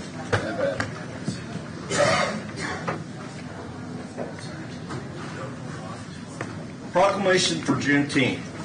Whereas on January 1, 1863, President Abraham Lincoln signed the Emancipation Proclamation, freeing all persons held as slaves in the Confederate States, and whereas word about signing the Emancipation Proclamation was delayed some 2.5 years to June 19, 1865, in reaching authorities and African Americans in the South and Southwestern United States, and whereas as the newly freed people began to migrate to other parts of the country, they shared their celebration of Juneteenth in their new communities, and the celebration has spread throughout the country. And whereas our country continues to heal, the recognition of Juneteenth as a federal holiday renew the hope that our country's promise of freedom and equality for all Americans can come true.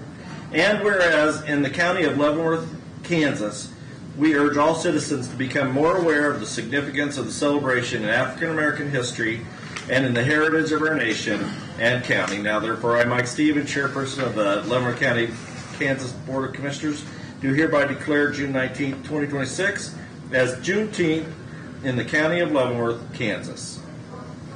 Hey, and could you shut the door? And I know they have events coming up, and I believe they have a parade. And That was Saturday. Yeah. they just had the parade. Yeah. Okay. But this is something that's really taken off here in Leavenworth as far as commemorating it, and it is an important celebration. So thank you very much. Consent agenda. I just have one item. I'd like to remove item F from the consent agenda so we can further discuss it in more detail. That's all right. I don't know if we have to vote on that. We'll just... No, any commissioner can remove an item from the consent agenda as a matter of personal privilege. Okay. So then we'll take a motion on the consent agenda. A motion to approve the consent agenda? Mr. Chairman, I move that we approve the consent agenda less item F. That's item F? Less F item F. Item F. Less item F. And why are we doing that? We're going to talk about it. That's the. I thought that part was already done. I thought the further down is what we were going to talk about. Well, yeah, we're going to talk this about is the concerns that were expressed. There might be some errors in the. Okay, go ahead. So voting, aye. Aye. Aye. Aye.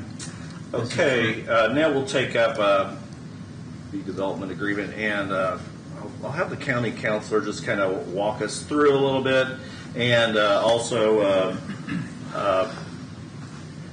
let us know where, I know you've received the concerns and where you feel like those concerns have been addressed. Okay, and as a point of clarity, we are addressing the resolution first, correct? So that's what I was saying. There's two different things on the table. Yeah, that's right. Okay. So, yes, thank you, commissioners. Regarding the resolution that was passed and was in the packet, I did receive the concerns, and I would thank Ms. Carpenter for pointing out there is one Scrivener error on the spelling of parameter. Parameter instead of perimeter in there. That is a minor error. I'm glad she caught it despite all of our checks on it. That did get through. I apologize for that, and we can fix that. I've already fixed it in the draft because it's not a meaningful error. Regarding the questions that Ms. Carpenter had on Section 9 for the designated haul route, it does specify in there the route that was changed per the motion 2 weeks ago, stating that the trucks would take Golden Road up to K32 and go left, and then it details it out. While I understand the concern about the alternate route, I do not believe that the item is an error. The plan and purpose of the narrative was to have a designated haul route, which the bulk of all traffic goes, But the narrative provided by the applicant, which we require them to do, is to set an alternate route in the event through traffic is prohibited through the primary route. So I feel those two provisions actually work together. We know the haul route. If it's closed for some reason for an emergency, there is the alternate route, which requires them to go right on Golden, and it specifies where they go. That would be in very limited circumstances that they would take. Is that Loring Road and Loring Drive is the alternate route? Yes. I believe so, yes. So the next major point that was brought up was regarding Section 16. We went back and watched the meeting several times on that, and just as a practical matter, the commission's intent when you passed the motion was to not interfere with dredging. You cannot have continuous dredging if you don't allow it to be stockpiled, because the materials would just clog up in the dredges and you couldn't have continuous dredging. So to ensure there's no further disagreement on the technicality and practicality of that, the 16 mentioned dredging and stockpiling based on the discussion the commission had and how it was made clear there was no wish to interfere with dredging on the site. Okay. So I'm open for questions, but I think that summarizes the concerns of the resolution. We did receive other concerns asking about different conditions to be added in. That ship has sailed. This resolution is supposed to be a reflection of what you passed 2 weeks ago. It doesn't reopen the door about approving the SUP or not. It's whether or not the document reflects the commission's intent. Okay, we'll do questions. Mr. Doug? No, Councilor just answered my questions that were brought up in the comment section. Thank you. Mr. Reed? No. Mr. Culberson? Mr. Smith? No. Then a motion. Motion to approve resolution 2026-7, conditionally issuing a special use permit Call Valley Inc. for sand excavation and stockpiling operation. Second. There's a motion and a second. Discussion. I'm going to just tell you I'm going to vote the way I voted at the original meeting. I'm going to represent my constituents. I'm going to tell you this, that I am encouraged when we get into development part of this, the development agreement part of this. I'm encouraged with the rail aspect, and I want to ask a couple questions to the folks when they're here. But that part I'm encouraged with. But as far as I'm going to represent how I voted at the original meeting. So, Mr. Duff, any comments? No comments. Reed? So voting, I'll vote no. Aye. Aye. Aye. No. Thank you. Moving on, formal board action. Consider a motion to review the proposed development and road improvement agreement between Call Valley Inc. and the county and take action as desired. So now I will open this back up to the county. I don't know if the administrator or counselor wants to walk us through this process, and also there were some comments on these provisions too. Okay. Floor is yours. All right, well, thank you. I believe, as the commission recalls, part of a condition of the special use permit was that the applicant enter into a road improvement agreement with the county and a development agreement to govern the terms of the project. That has been done. The draft is in the packet. And I guess I would start by just going through it, and you can stop me if you like, over what the provisions are intended to accomplish, and then we can go back and address some of the comments as they were raised. So prior to the applicant making this application, the county adopted a road improvement policy that would require anyone who was having a use that was going to affect the roadway to take measures to ensure that the public and the roadway are protected. So this template mirrors that policy with a few additional provisions in there. So I wanted to start with that. When we first start on page 1 of this, it sets through the process of what happens next. And that process is the county goes out and to evaluate the roadway, and they issue a sealed bid or a request for proposals to have a third party come in and evaluate the roadway. And this county selects the engineering firm to do it, and the applicant has to pay for the review. And it sets through the phases where the road is evaluated for the proposed use, and then the third-party engineering comes back and provides what repairs that they believe are necessary in order to ensure that the road stands up to the use and that it is safe. And before the project can proceed, we provide an estimate of what that's going to cost, and the applicant has to fund those repairs. The applicant, in this case, Caw Valley, did their own engineering assessment, which the county is not bound by, but they wanted a good idea of how much this is going to cost, they believe, to make the road safe for the usage that they wanted.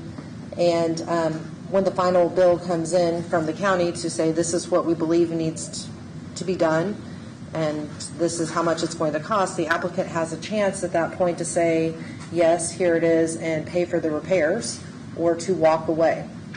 And so this agreement sets out that process. There's a section 3 of the agreement that says payment in lieu of road improvement construction, and that seemed to be a little bit of a source of confusion. This section is there for the applicant to actually write the check to pay for the repairs instead of hiring a construction company to do the repairs, because the county is going to want to ensure that whoever does the repairs is using it to a KDOT standard and that it's being done and following all of the state rules. So that's what the Section 3 is. Section 4 is a credit policy. So the county currently has a traffic impact policy when vehicles are affecting the road. This policy says that the applicant's not going to pay those credits until the amount of money that they've already paid to repair the road so they'd be calculating it, and when the credits add up to the total cost of implaying the road, then they would start paying those credits. So after the road was repaired and after some credits had added up to the gross amount, then they would start paying additional credits that could be used to further maintain the road. It would go in the county's general fund at that time. There's a dust control and road maintenance provision that talks about the applicant's duty to clear the road if there's dust or debris on the roadway, and to make sure that that's taken care of. There is a Section 4, which is a royalty fee provision that discusses what the applicant has volunteered to pay to the county for this, once they become open and operating. And you can see it's broken out by years, how much, a percentage, I believe it's 25% for years 1 through 5. And this is based on the ton of sand that is hauled from the operation. And I know there was some discussion of is it hauled from or sold from, but the sand that is being dredged is being sold and hauled. And so my understanding is the applicant is here, so some of the questions I'm answering are not quite right. They can chime in and answer it, but the sand, it's my understanding, is they're dredging it. It's not hauled until it's sold, so it's one and the same of how the royalty fees are being calculated. Further on in the agreement, they've talked about future expansion. This is just addresses if the applicant is going to move their headquarters over here. This is not decided. It's a discussion for another day, but it allows for the possibility of moving their offices or expanding within Leavenworth County. And then Section 6 is the railroad component, which discusses the applicant's willingness to meet in good faith and work with the county to address a rail spur in that location, which could also, I believe we've heard from others, open the area up for further development and keep traffic off of the roadway. And the rest of the sections tend to be more what you would call the legalese of it. It discusses what can be done if the agreement is violated. The county always maintains the right to terminate or revoke the SUP. We have a dispute resolution provision so that this is an attempt to avoid any potential lawsuits in the future. So if the applicant was aggrieved by any of the decisions of the county, they can come bring the dispute to the governing body, and the governing body has, I believe, 30 days to address it, and that's considered the final action of the governing body. And as always, when you have a final action at the governing body, you can typically sue in district court. We're hoping this provision allows everybody to talk it through so we don't end up there. The rest of it is some of the technicalities of it where we're discussing indemnification and recording the document so that everybody in the future can understand on the land use the terms of this agreement. We have Kansas law, the typical times about assigning the agreement. I'm happy to walk through those if there's more concerns on them. I would say these terms they align with our standard contractual terms, and these terms are some we take from the state of Kansas in their contractual provisions. So that's a bird's eye view, and if there's pieces that you'd like to discuss more, we can narrow in on them. Okay, we'll go around the horn here. I'm going to ask a question. The reclamation portion, is there a reference to that, or where's the reclamation portion of by reference? Is that? I believe the reclamation piece is a condition of the special use permit, where that is handled through the state of Kansas. Don't believe it speaks to that in this agreement. So that's not incorporated into this document? No. Okay, I thought maybe there was a line in referencing that I missed. We got some comments about domestic water wells and approval conditions, those kind of things, concerns about water wells. Those are protected by current state law outside of a development agreement or a conditional use permit. That's correct. Part of the special use permit is the obligation to comply with all state, local, and federal laws. That is protected under state law. We cannot, and I'm not suggesting we would want to, but we cannot legally waive the obligations of the applicant to those in the area regarding their water quality. Well, there's issues that people are concerned about, but the concern is actually they are protected by state law. That's correct. Okay.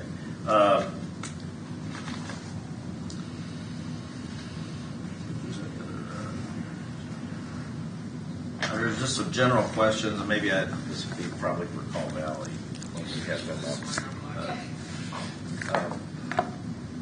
That's all I have. Go ahead. How many questions? One more question. This is probably for Call Valley. We talked about when we were, and I know we've communicated about the rail part here. The future railroad. Would Call Valley be willing to participate in a working group along with representatives of the county to work towards and working with stakeholders, federal and state stakeholders, to work to implement that provision? Mr. Chairman, Aaron March on behalf of Call Valley, the answer is yes. Yeah, come up here so we can get it on the tape. So yes. Yes. Okay. Mr. Chairman, members of the Commission, Aaron March here on behalf of Call Valley. The answer is yes. We would gladly participate and help to expedite that approval. Thank you very much. That's all I have. Anybody have anything else? I don't. Okay. I personally am going to. Let's have a motion. Let's have a motion. Jeff. Chairman, make a motion to review or approve the development and road improvement agreement between Call Valley Inc. and County. Second. And take action as we've already decided that. Okay, second. Okay, just a comment, since we're public, since we're in discussion. I'm going to vote no, but I do think that I'm encouraged by this development agreement as far as the rail provisions. I'd like to get 85% of those trucks off if we can. I'd like to see, I know across the country, hauling these kind of products is done by rail a lot of times. And I'd like to see that be what we do here. But, so once this passes, we're going to make the best of this situation and make this good for Leavenworth County. Thank you. Nothing. Callers? I think since it's already passed, you try to make the best you can, and the majority of the board's already approved it, so putting these things in place and trying to take the action getting ready to is I support. Very good. And then voting, I'll vote no. Aye. Aye. Aye. Aye. Thanks. Thanks, folks. Enjoy the rest of your life. So, no outburst, please. It's too late. Okay, presentation and discussion items. Presentation and discussion items, I will say, and then we're going to move into our.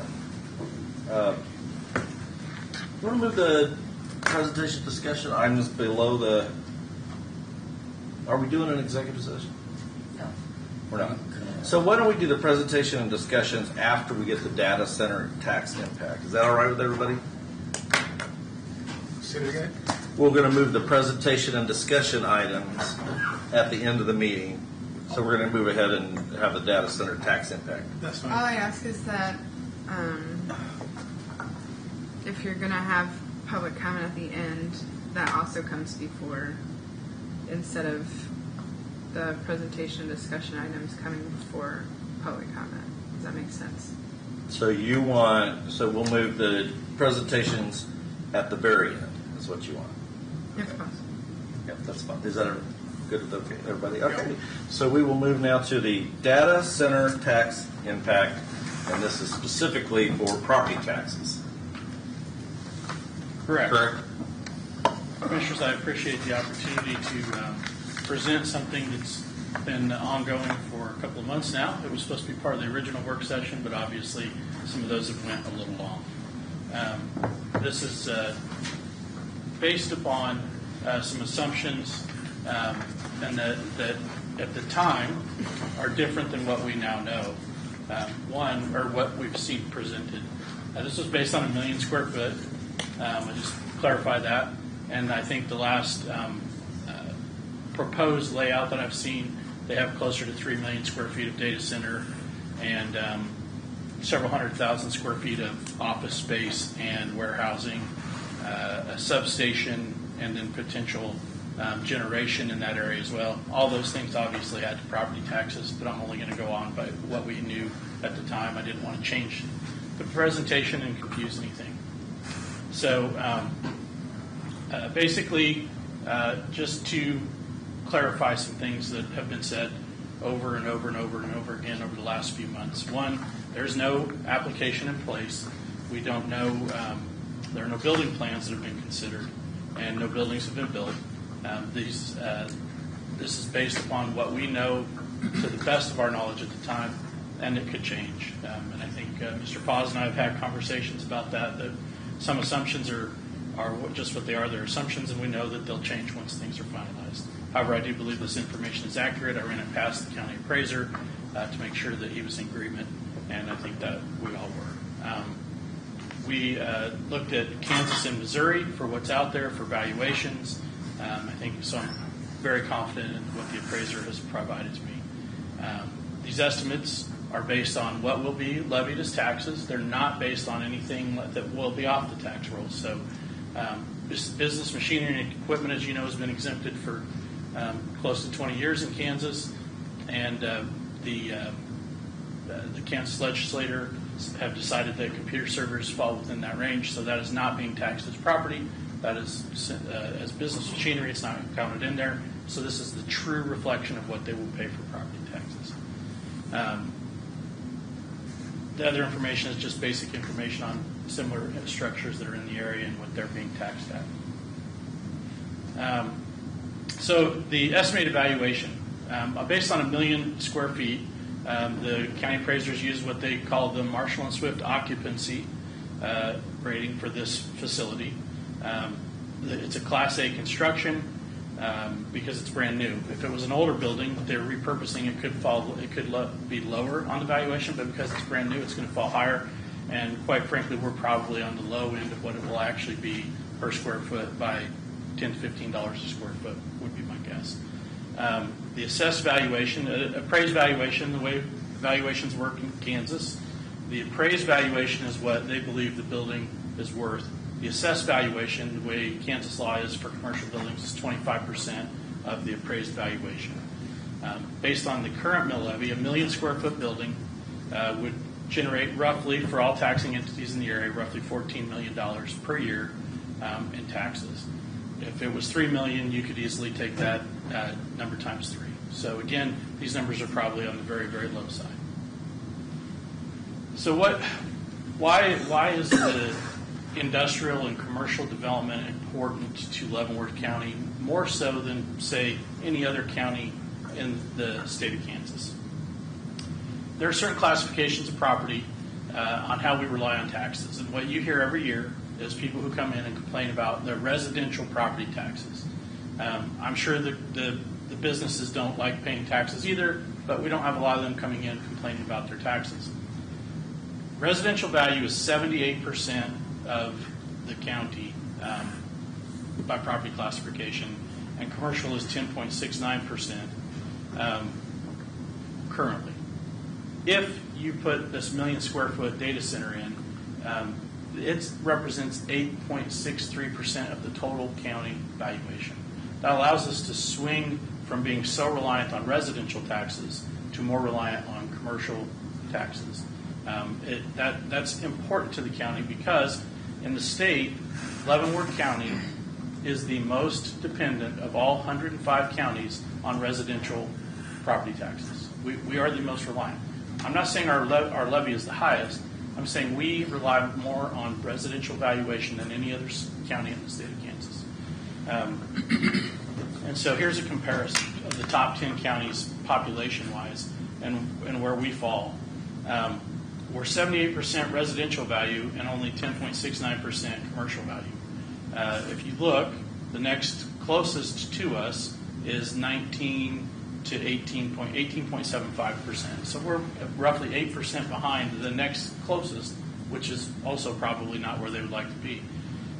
Really, ideally, we would be in that 60% range for residential valuation to be competitive with other counties similar to our size, which means we need to sway the reliance upon residential property taxes down 18% from where it currently is and increase our commercial valuation a similar amount. So that's why it's important for us to consider developments like this. I'm not saying that it's important for us to approve them. I'm saying it's important for us to consider them. So that's just a kind of a snapshot of where we are and why. You've heard the LCDC bring this up as well. Why it's important for us to continue to try to encourage commercial development. Now, there's a lot of reasons why we might be out of whack with some of the other counties, but I think we all acknowledge that our primary industry in Leavenworth County is tax exempt. Prisons and military.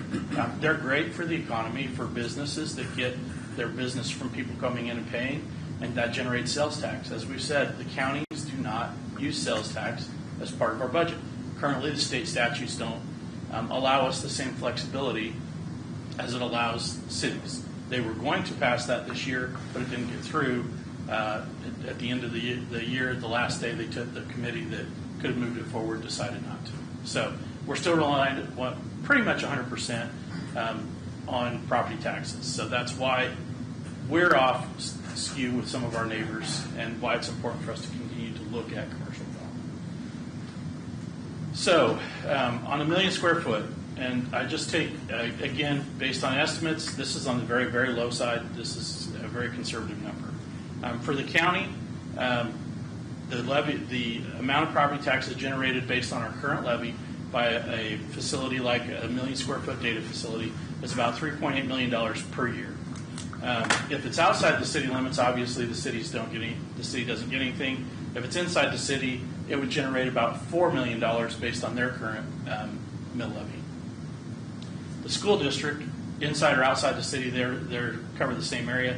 That's about $6.3 million of property taxes per year on a 1 million square foot facility.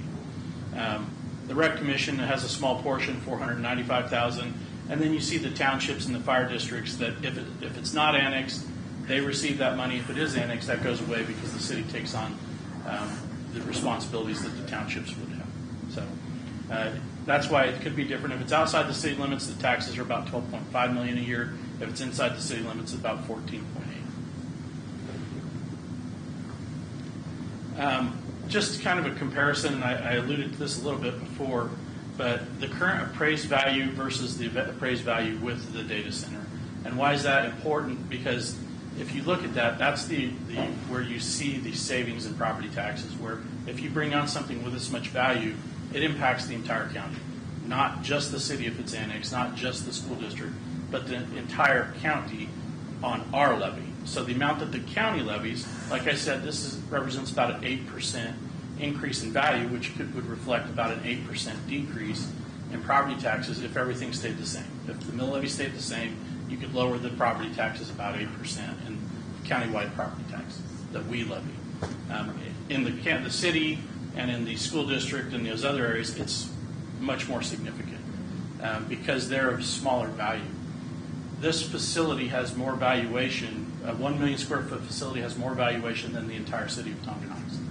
So that's why you see this, it's such a huge impact. If everybody, all the taxing entities said, we're going to just keep the same budget, we're going to keep the same budget, but we're just going to shift who's paying for that budget. This slide reflects what that would be. So from the county's perspective, our mill levy would go from 37.324 to 34.298, 8% drop. The cities could go from 39.77 to 17.4, a 56% drop. The school districts down to 38, which is a 37% drop, and the Rec Commission down to 37. So depending upon where you live in the county, you can see a very, very significant decrease in your property taxes. The total, 34% of your taxes could drop depending upon, again, where you live in the county.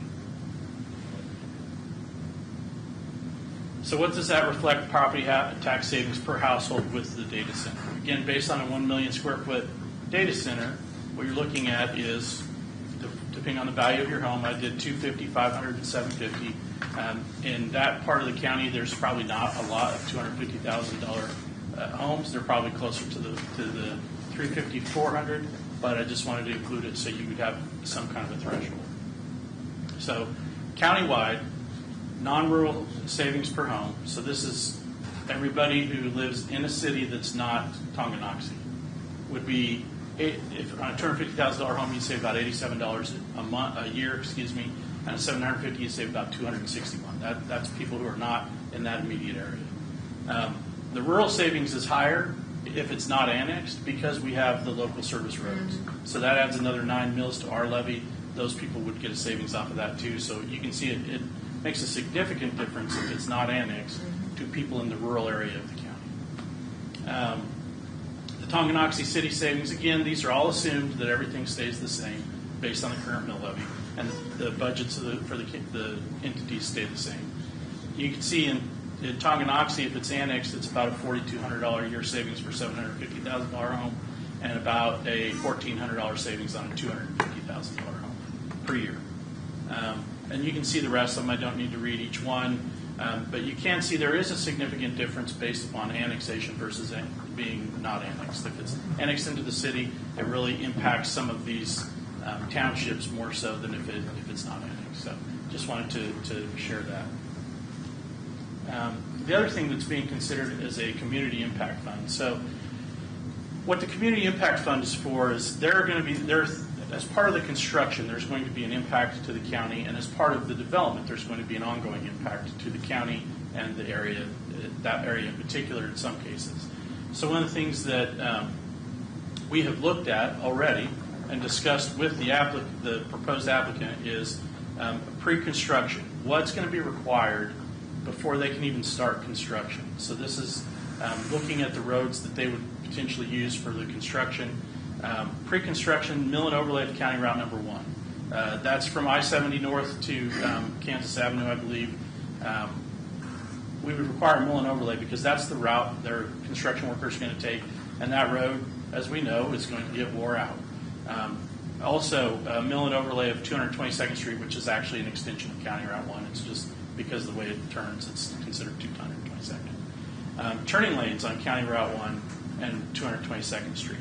That's going to happen pre-construction as well because we don't want people backing up for the construction traffic. We don't want to try to mitigate any potential traffic hazards. A road improvement impact for countywide and the other districts. So we know that this traffic is not going to be limited to just that area.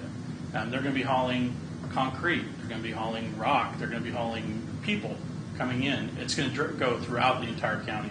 So we're going to ask for a $2 million county-wide impact that would be used in the other districts, the other commission districts that aren't benefiting directly from these immediate projects right in that area. So that's, no portion of the $2 million would be used in the 5th district? It could be. I'm just saying it's potentially the $2 million is designed for impacts throughout the county. Transportation and wastewater study. We're going to require a study for that area, obviously for the road impact, for the wastewater. We estimate that'll cost around $600,000 either way. If it's more than that, the developer will have to foot the bill. If it's less than that, they pay only what the actual cost is. And again, additional one-time funding during construction. Improvement of the to a hard surface road of Kansas Avenue from 222nd to 214th. Improvement to a hard surface of 214th Street from Kansas Avenue to Hemphill Road. Improved Hemphill Road from 214th to County Route 1. And intermittent repair of County Route 1 throughout construction. So as they're working through construction, if potholes appear, if we see some wear and tear that's over and above, they're also going to have to make those improvements as well. That's a pretty significant investment. I think I missed the zero there that I'm looking at. It should be $13.5 million. And I think the math adds up there. One-time post-construction. So after the project is done with construction, what are we looking at? Right now, what we're considering is they're going to have to remill and overlay 2440, and they're going to have to rebuild 222nd Street from Kansas Avenue to County Route 1. And that's the approximate cost we believe at this time. Whatever that cost is, that will be the developer. And this would be part of a development agreement. This is not part of the development regulations. This is part of the development agreement because it's specific to the project. But this is what, from a staff level, these are the things that we think are important and would have to be part of any kind of agreement. So, development agreement requirements. This is, again, part of the development agreement, I believe, because there's a lot of fear about what taxes are on these facilities and what they may go to. And I think rightly so, we're concerned with what the state has a tendency to do. Now, my understanding is they are not, at this time, the state is not considering any kind of property tax abatement for any of these properties, but I think it's wise to protect the county from that. We've seen what happens to that. Should it ever occur. So I think as part of the development agreement, we would have a requirement that if the tax value ever drops below a certain amount, they have to pay an impact fee to offset that. I think we can. I think that's wise for the county to consider. It's not currently been approved or even debated. It's what we believe is important for the county to be protected going forward. And with that, I would like to address the sales tax conversation that's come up. The county is not waiving any sales tax.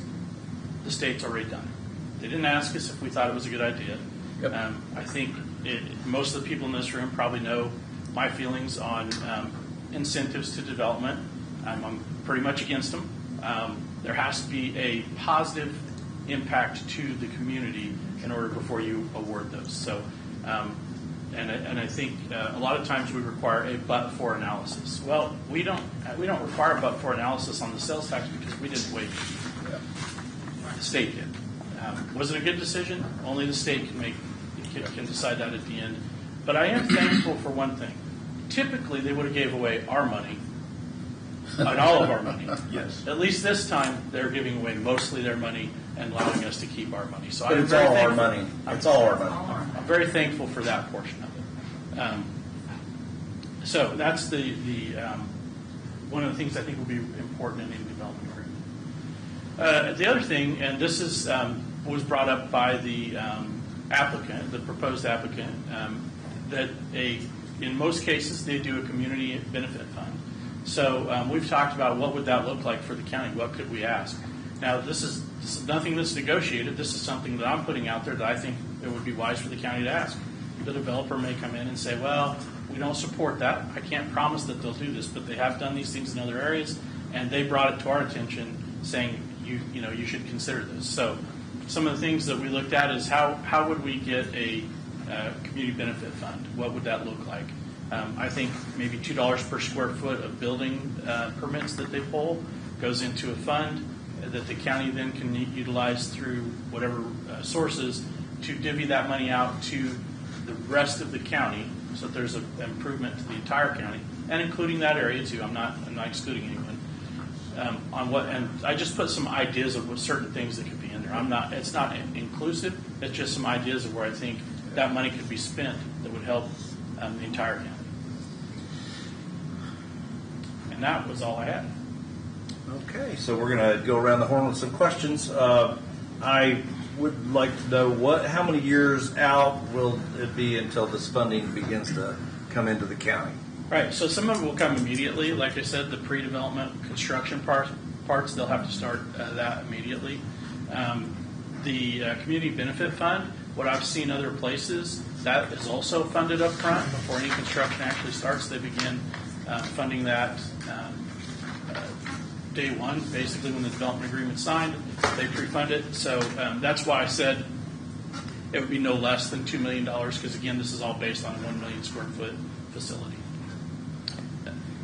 The property taxes in the state of Kansas, it's what's on the ground on January 1. So whatever year they start construction, if there's a portion of it done on January 1, it will start paying property taxes for the following year. If it's not complete, it's based on a sliding scale of how much complete, what percentage of completion. So once it's completely constructed, the January 1 afterwards, it starts paying those property taxes. It goes on tax rates. And is that construction period projected to be in the neighborhood of 5 years? I think that what I've seen on their information is 5 to 7 years. The first facility would be up quicker than that, but then I think the full build-out takes 5 to 7 years. So the full benefit of the property taxes would not come into play until that point? That's correct. Okay. So that dovetails into my question. Let's say that technology changes and the data center becomes obsolete in 10 years, drops off. What does that mean? The property tax benefits then cease? No, it does not. So we'll explain that. Okay. Elaborate.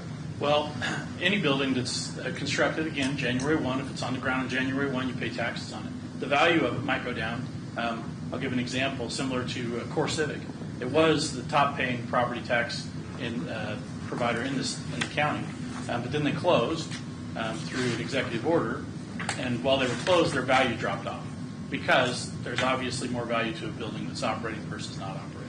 So the valuation can drop, but the taxes are still paid, so they're still taxed. What the value of a 1 million square foot warehouse is, I would have to go pull that up to tell you, but that's likely where it would end up at. But for a value is more warehouse than tech center. So basically, the pittance compared to these numbers. Well, I think if you're assuming that technology is going to end in the next 10 years, that could be true. I didn't say end. Well, I said change. Change, yeah. So, and I am assuming technology is going to change. I think what you heard from the developer is that as technology changes, the use of the facility doesn't change because the power is the important part. Mm-hmm. Getting the electricity is the expensive part, while they may use less of the facility, they continue to use the facility.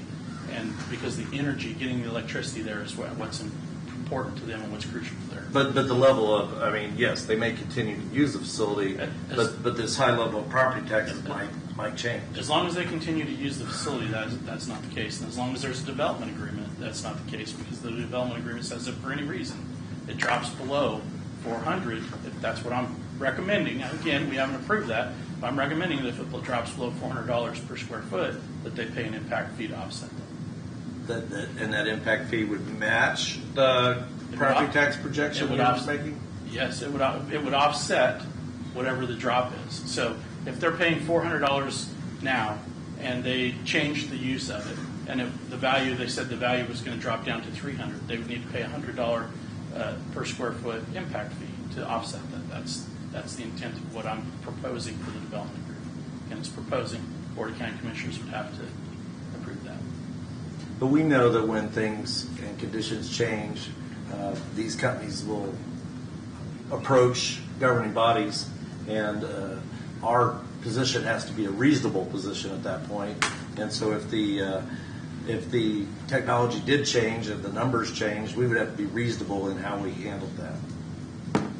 Reasonableness is always the thing that we have to deal with.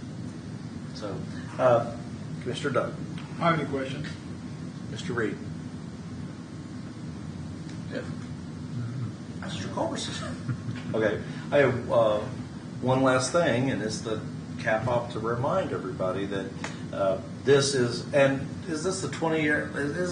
When we have this $270 million projection, are you in a 20-year projection, or because Cloverleaf gave us a document that was 30 years, and then we had changes in projections down to, instead of 358 down to 270 because it's a 20-year projection. What are these? Are you based on any kind of year model? First off, I think the projection was changed by the person who was doing the study, because the sales tax exemption is only for 20 years. So they were doing a comparison. That wasn't us, and it wasn't Cloverleaf. They were doing a comparison based on 20 years because that's how long the sales tax exemption currently at the state is good for. So any agreement that they entered into with the state, because that requires an agreement, would be for 20 years. So they compared the sales tax for 20 years versus the property tax for 20 years. But Cloverleaf used a 30-year impact because they figured the building is going to be there and in use for 30 years. I gave you numbers based on an annual impact. However long it is, you can do the math. If it's $14 million a year and it's 20 years, it's $280 million. So if we take that $270 million projection and we take all of that, this is the carrot. We take all of this property tax relief, and then we take this community development, and we then take the Senate Bill 98 and we plug it into a formula. The projection is, and I speak as a Kansan, not as necessarily. You said something there I want to make sure that we're really clear on, because maybe I didn't focus on that before. There is no property tax relief exemption contemplated in any of this. The developer said they weren't going to ask for any. I've said that we wouldn't consider any. I've been very firm on that with them. I've talked to the city. They don't believe that there's any intention of providing any property tax relief at the city level if it happens to get annexed, because there's no need for it, right? They don't need the property tax relief. Why would we give it to them? So you mentioned the property tax relief. The property tax relief comes to the citizens. Their tax bill goes down if a development like this occurs. The citizens do not pick up any portion of the property tax for this development center. So on to that issue, they had a meeting in Tonganoxie, and they posted on the wall about having a pilot. Typically, if you have a pilot, that's when you do have some kind of a payment in lieu of tax. Yeah, a pilot is typically used when you have some kind of exemption of property tax. Are you familiar with that document that Cloverleaf presented that has First of all, Commissioner, I think you're asking me to interpret a document. No, I have not seen it. No, I just didn't know if you'd. Okay, no, I have not seen it. Because we were. And I think that some people utilize pilot incorrectly. But if you look at the development agreement that I'm proposing, where there's a $400, if it drops below $400, they have to pay an impact. That's technically a pilot. It could be considered that. But I have not reviewed their document. I don't know why they would use the language pilot. But I can assure you There has Well, been there was just some confusion, There I has think. been no conversation with anybody, not with me, not with the city, nobody that is contemplating any kind of property tax abatement or incentives. Well, that was my understanding, but then we had that language of pilot. Back to my original point. $270 million in property tax relief over 20 years. That's significant. The community development is... Sales tax. That's not property tax. No, I'm talking about the property tax. $270 million. That's In the property tax. In property tax. You added relief to the end of it. Okay. Let me try to be very clear. $270 million in property tax relief is significant. Then you add in the community development, the 22. You said the same thing. But I'm making. Can I finish? Then you add in the community development portion. But that's where the crux is. When we add the Senate Bill 98 incentives that are part of sales tax exemption, when we add this together and then we put it together, we still, as taxpayers of Kansas, notwithstanding local or which level of government, we still, in Leavenworth County, as taxpayers, according to these projections, are going in the hole $1.2 billion. Estimated. I think that's an assumption that the data center would happen without the sales tax incentive. Clearly, they stated they wouldn't be coming if there wasn't sales tax. So that exactly proves the point. If you have nothing and you get nothing, you can't be in the hole, right?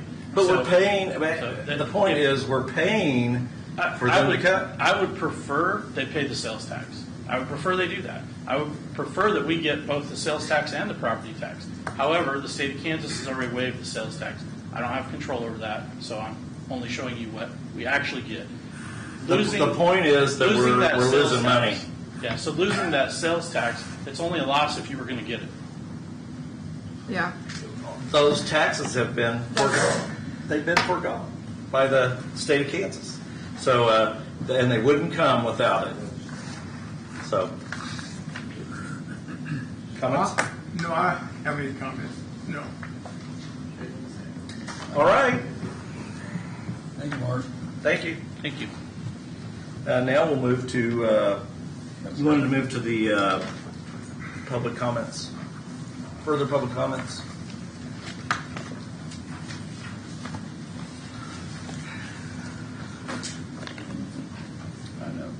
My name is Byron McPhee, 21650 227th Street, Tonganoxie, Kansas. A couple of things. One, I've never followed anyone. That man is a liar. Number two, I did ask about the pilot at the open house, which I believe was put on very well, where every single one of my questions was answered by a technical expert, of which I fall into the category of. Their response to the pilot on their slide was if they didn't put it on there and then they got one, people would be mad the other way. So they informed me that they did that on their slide to be worst case if they did ask for and receive a tax abatement. Clearly, Mark has mentioned that is not on the table, so I believe we can all just put that to bed. Third thing I'll bring up is there has been a request in a January meeting by the chairman of this board to fill the zoning and planning appeals board, which is currently operating at a 3-person capacity, which is just under the bylaw required quorum. On May 6th, that same commissioner decided that one applicant wasn't enough, so he kicked the can on filling that position. He has mentioned to his staff in these public meetings that he wants them to do their jobs and fill that spot, and then he did not allow them to do that with his opinion of said applicant. So I just want to make that public record. Outside of that, I appreciate everything you all do to continue to find ways to lower our taxes so people on flat incomes don't have to sell their farms and move out of this county, and potentially bring in some actual commercial revenue, to Mark's point of we need to get that percentage a little closer to not 10, and help y'all have some money to fix roads and bridges, which are falling apart and being mentioned about possibly closing, which to me shows that we have a lot of work to do on where we're spending our money, so I'm excited for budget season, and I hope y'all continue to come through the departments and figure out where we can save money and put it to roads, because my car is falling apart as I drive around this county on these roads. With that, I'll leave the next 2 minutes and 40 seconds for y'all to think about things. Have a great day. Further public comment. Richard Paz, thank you, Commission. Just a note on the but-for, that assumes that economic development is costless. I mean, I can understand you bring in a corporation for the 2 years it gets built, but for 20 years there's no justification for exemption from sales tax. Again, that presumes that sales tax doesn't matter. It does matter. So the but-for arguments is that, well, we're not losing anything because it wouldn't have happened, but it does. They become a fixed entity, and there's opportunity cost once that a corporation is in place. So, again, development is not costless, and I won't belabor that point. The second was what I thought I heard, that the county isn't waiving sales tax, but I just checked the SB 98, and it's state and local. Maybe I misheard, but I just wanted to make that clear too. To the RHID question, no one's ever said that all RHIDs aren't valid. Some are better than others. But again, it's a risk transfer, and the Monroe Manor, actually, they listened to the people and then cut their... yeah, they did. Yeah, they did. They cut there, and it was only because of public outcry and people who actually said, well, we shouldn't subsidize houses we can't afford, basically. So that was a good thing. Yep. So it's not all bad. No one said that, because, but it's just again, the policy voodoo, if you will, about, hey, we're just, making it better. That's not always the case. We have to evaluate them each individually, but understand the policy machinations above. It's a tax burden transfer.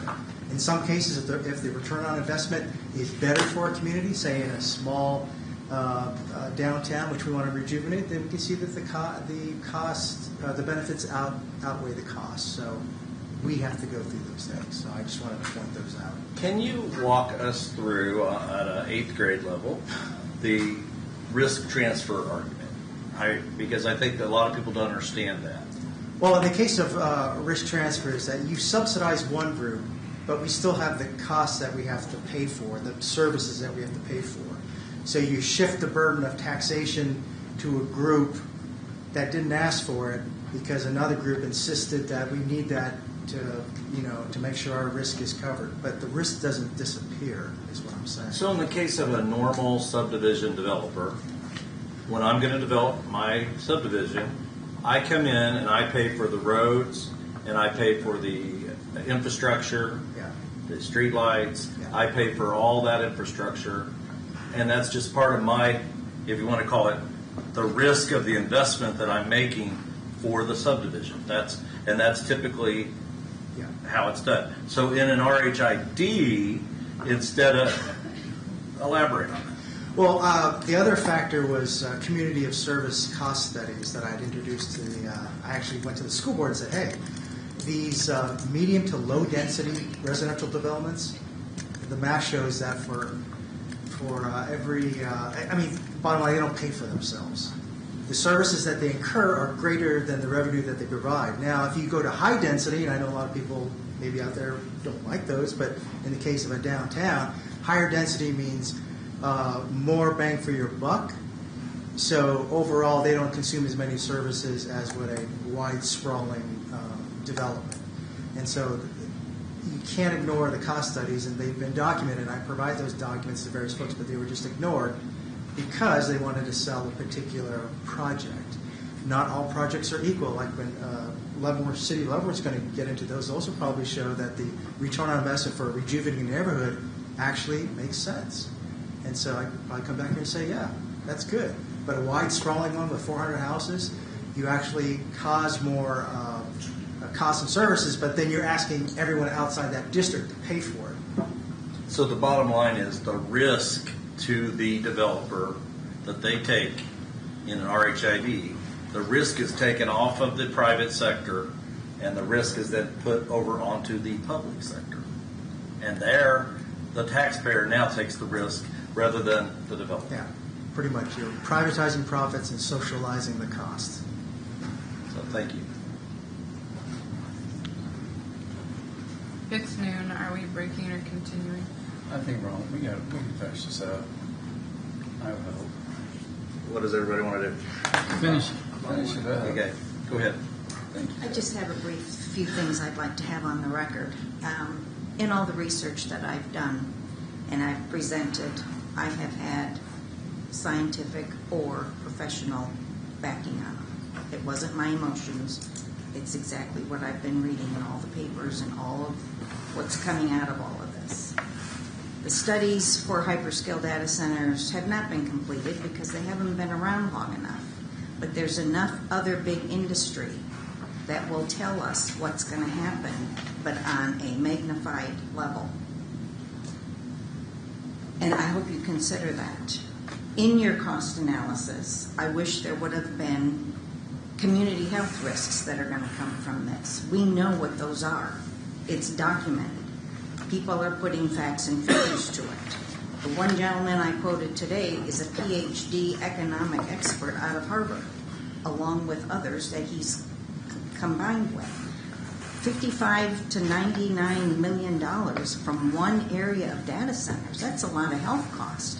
Is that added in then, and how will these tax revenues that you're claiming could come to the community, how will that be offset? And is that being considered? And as far as China goes, they're at about 450 data centers in that entire country. They're already putting one under the ocean.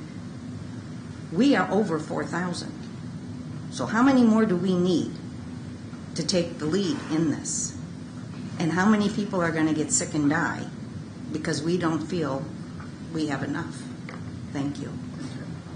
Further public comment?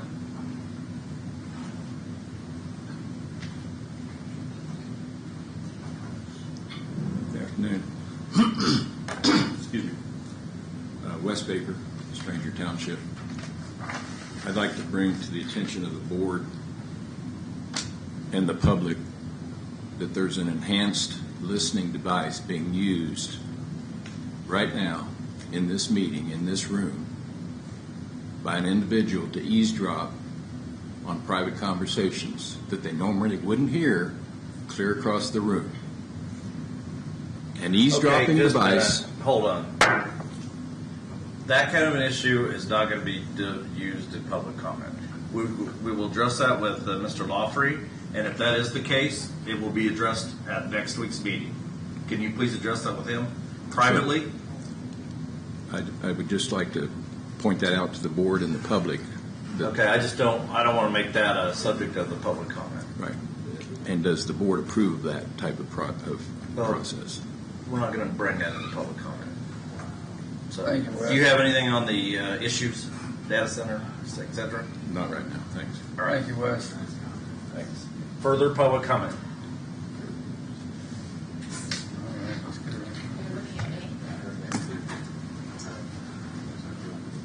Well, you always have a lot of good things to say.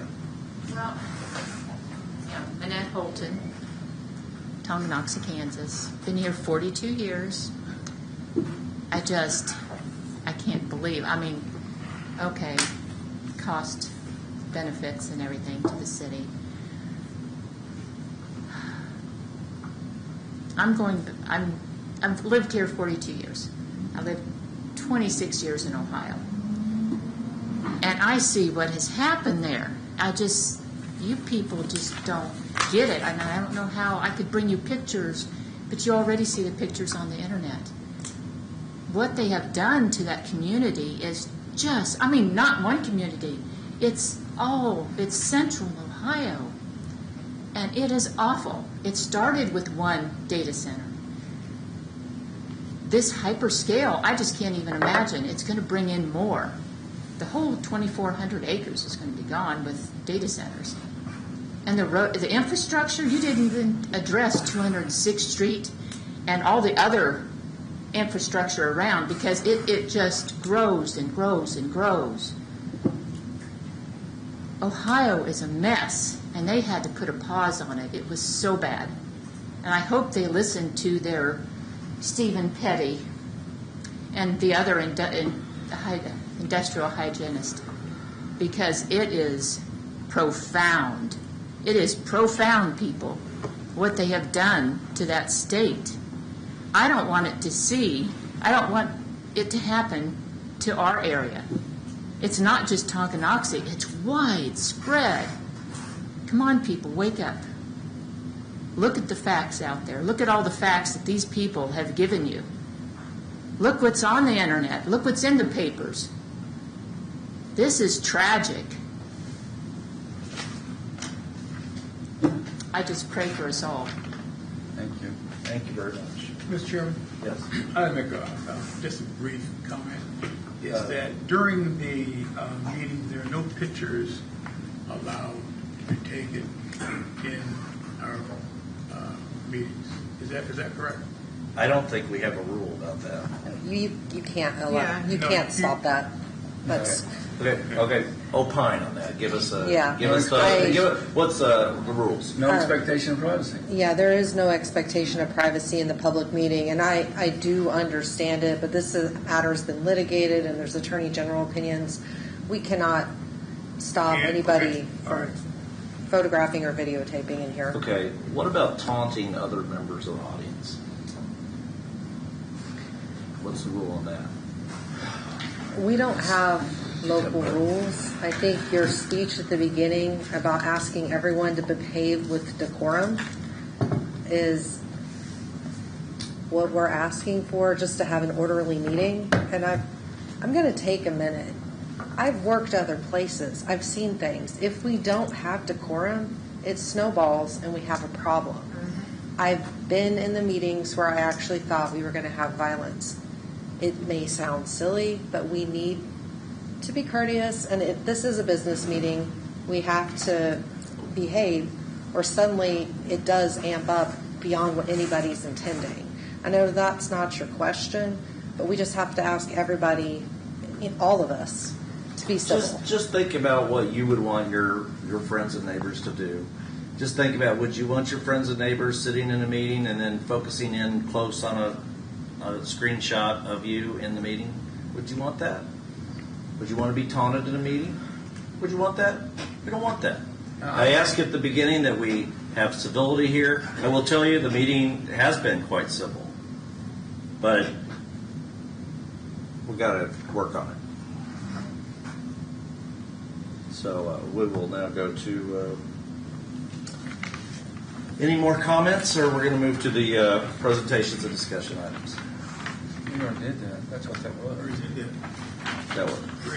That was it. I just finished now with you the go public ahead comment. and do that. Do you have anything to say? I just want to state that I am not intimidated. I'm not easily intimidated. There's literally nothing you can do to intimidate me, to vote a certain way, change my behavior in any kind of way. An individual left here, went to my personal address knowing I was here. I consider that to be completely unacceptable, and I hope this board supports that. And I find it very sad, as I stated earlier, that members of our commission are stirring up public problems, and I think anyone that's part of these hate groups, quite frankly, are going to be responsible if something happens. Everyone needs to just put their heads on and be reasonable and responsible, instead of encouraging members like this to try to intimidate commissioners. So I will be going to the sheriff's department after the meeting's over, and it's sad. And everyone that's making false statements consistently week after week, I think you're a part of the problem. Thank you. Thank you, Commissioner. It's just a shame that, come on, folks, we're grown-ups. It's a shame. I don't care what side you're on. It's a shame that we have to waste so much time on discussing this stuff. I don't care if you're for or against the data center. He's taking my picture. Oh, he's talking mean to me. Come on, folks. Grow up. let's just move on with business. With that, you got anything else to say, Mike? Because I'm going to make a motion. We've dragged this to death. I'm ready to go. Make a motion to adjourn. Second. Voting aye. Aye. Aye. Aye. Oh, absolutely.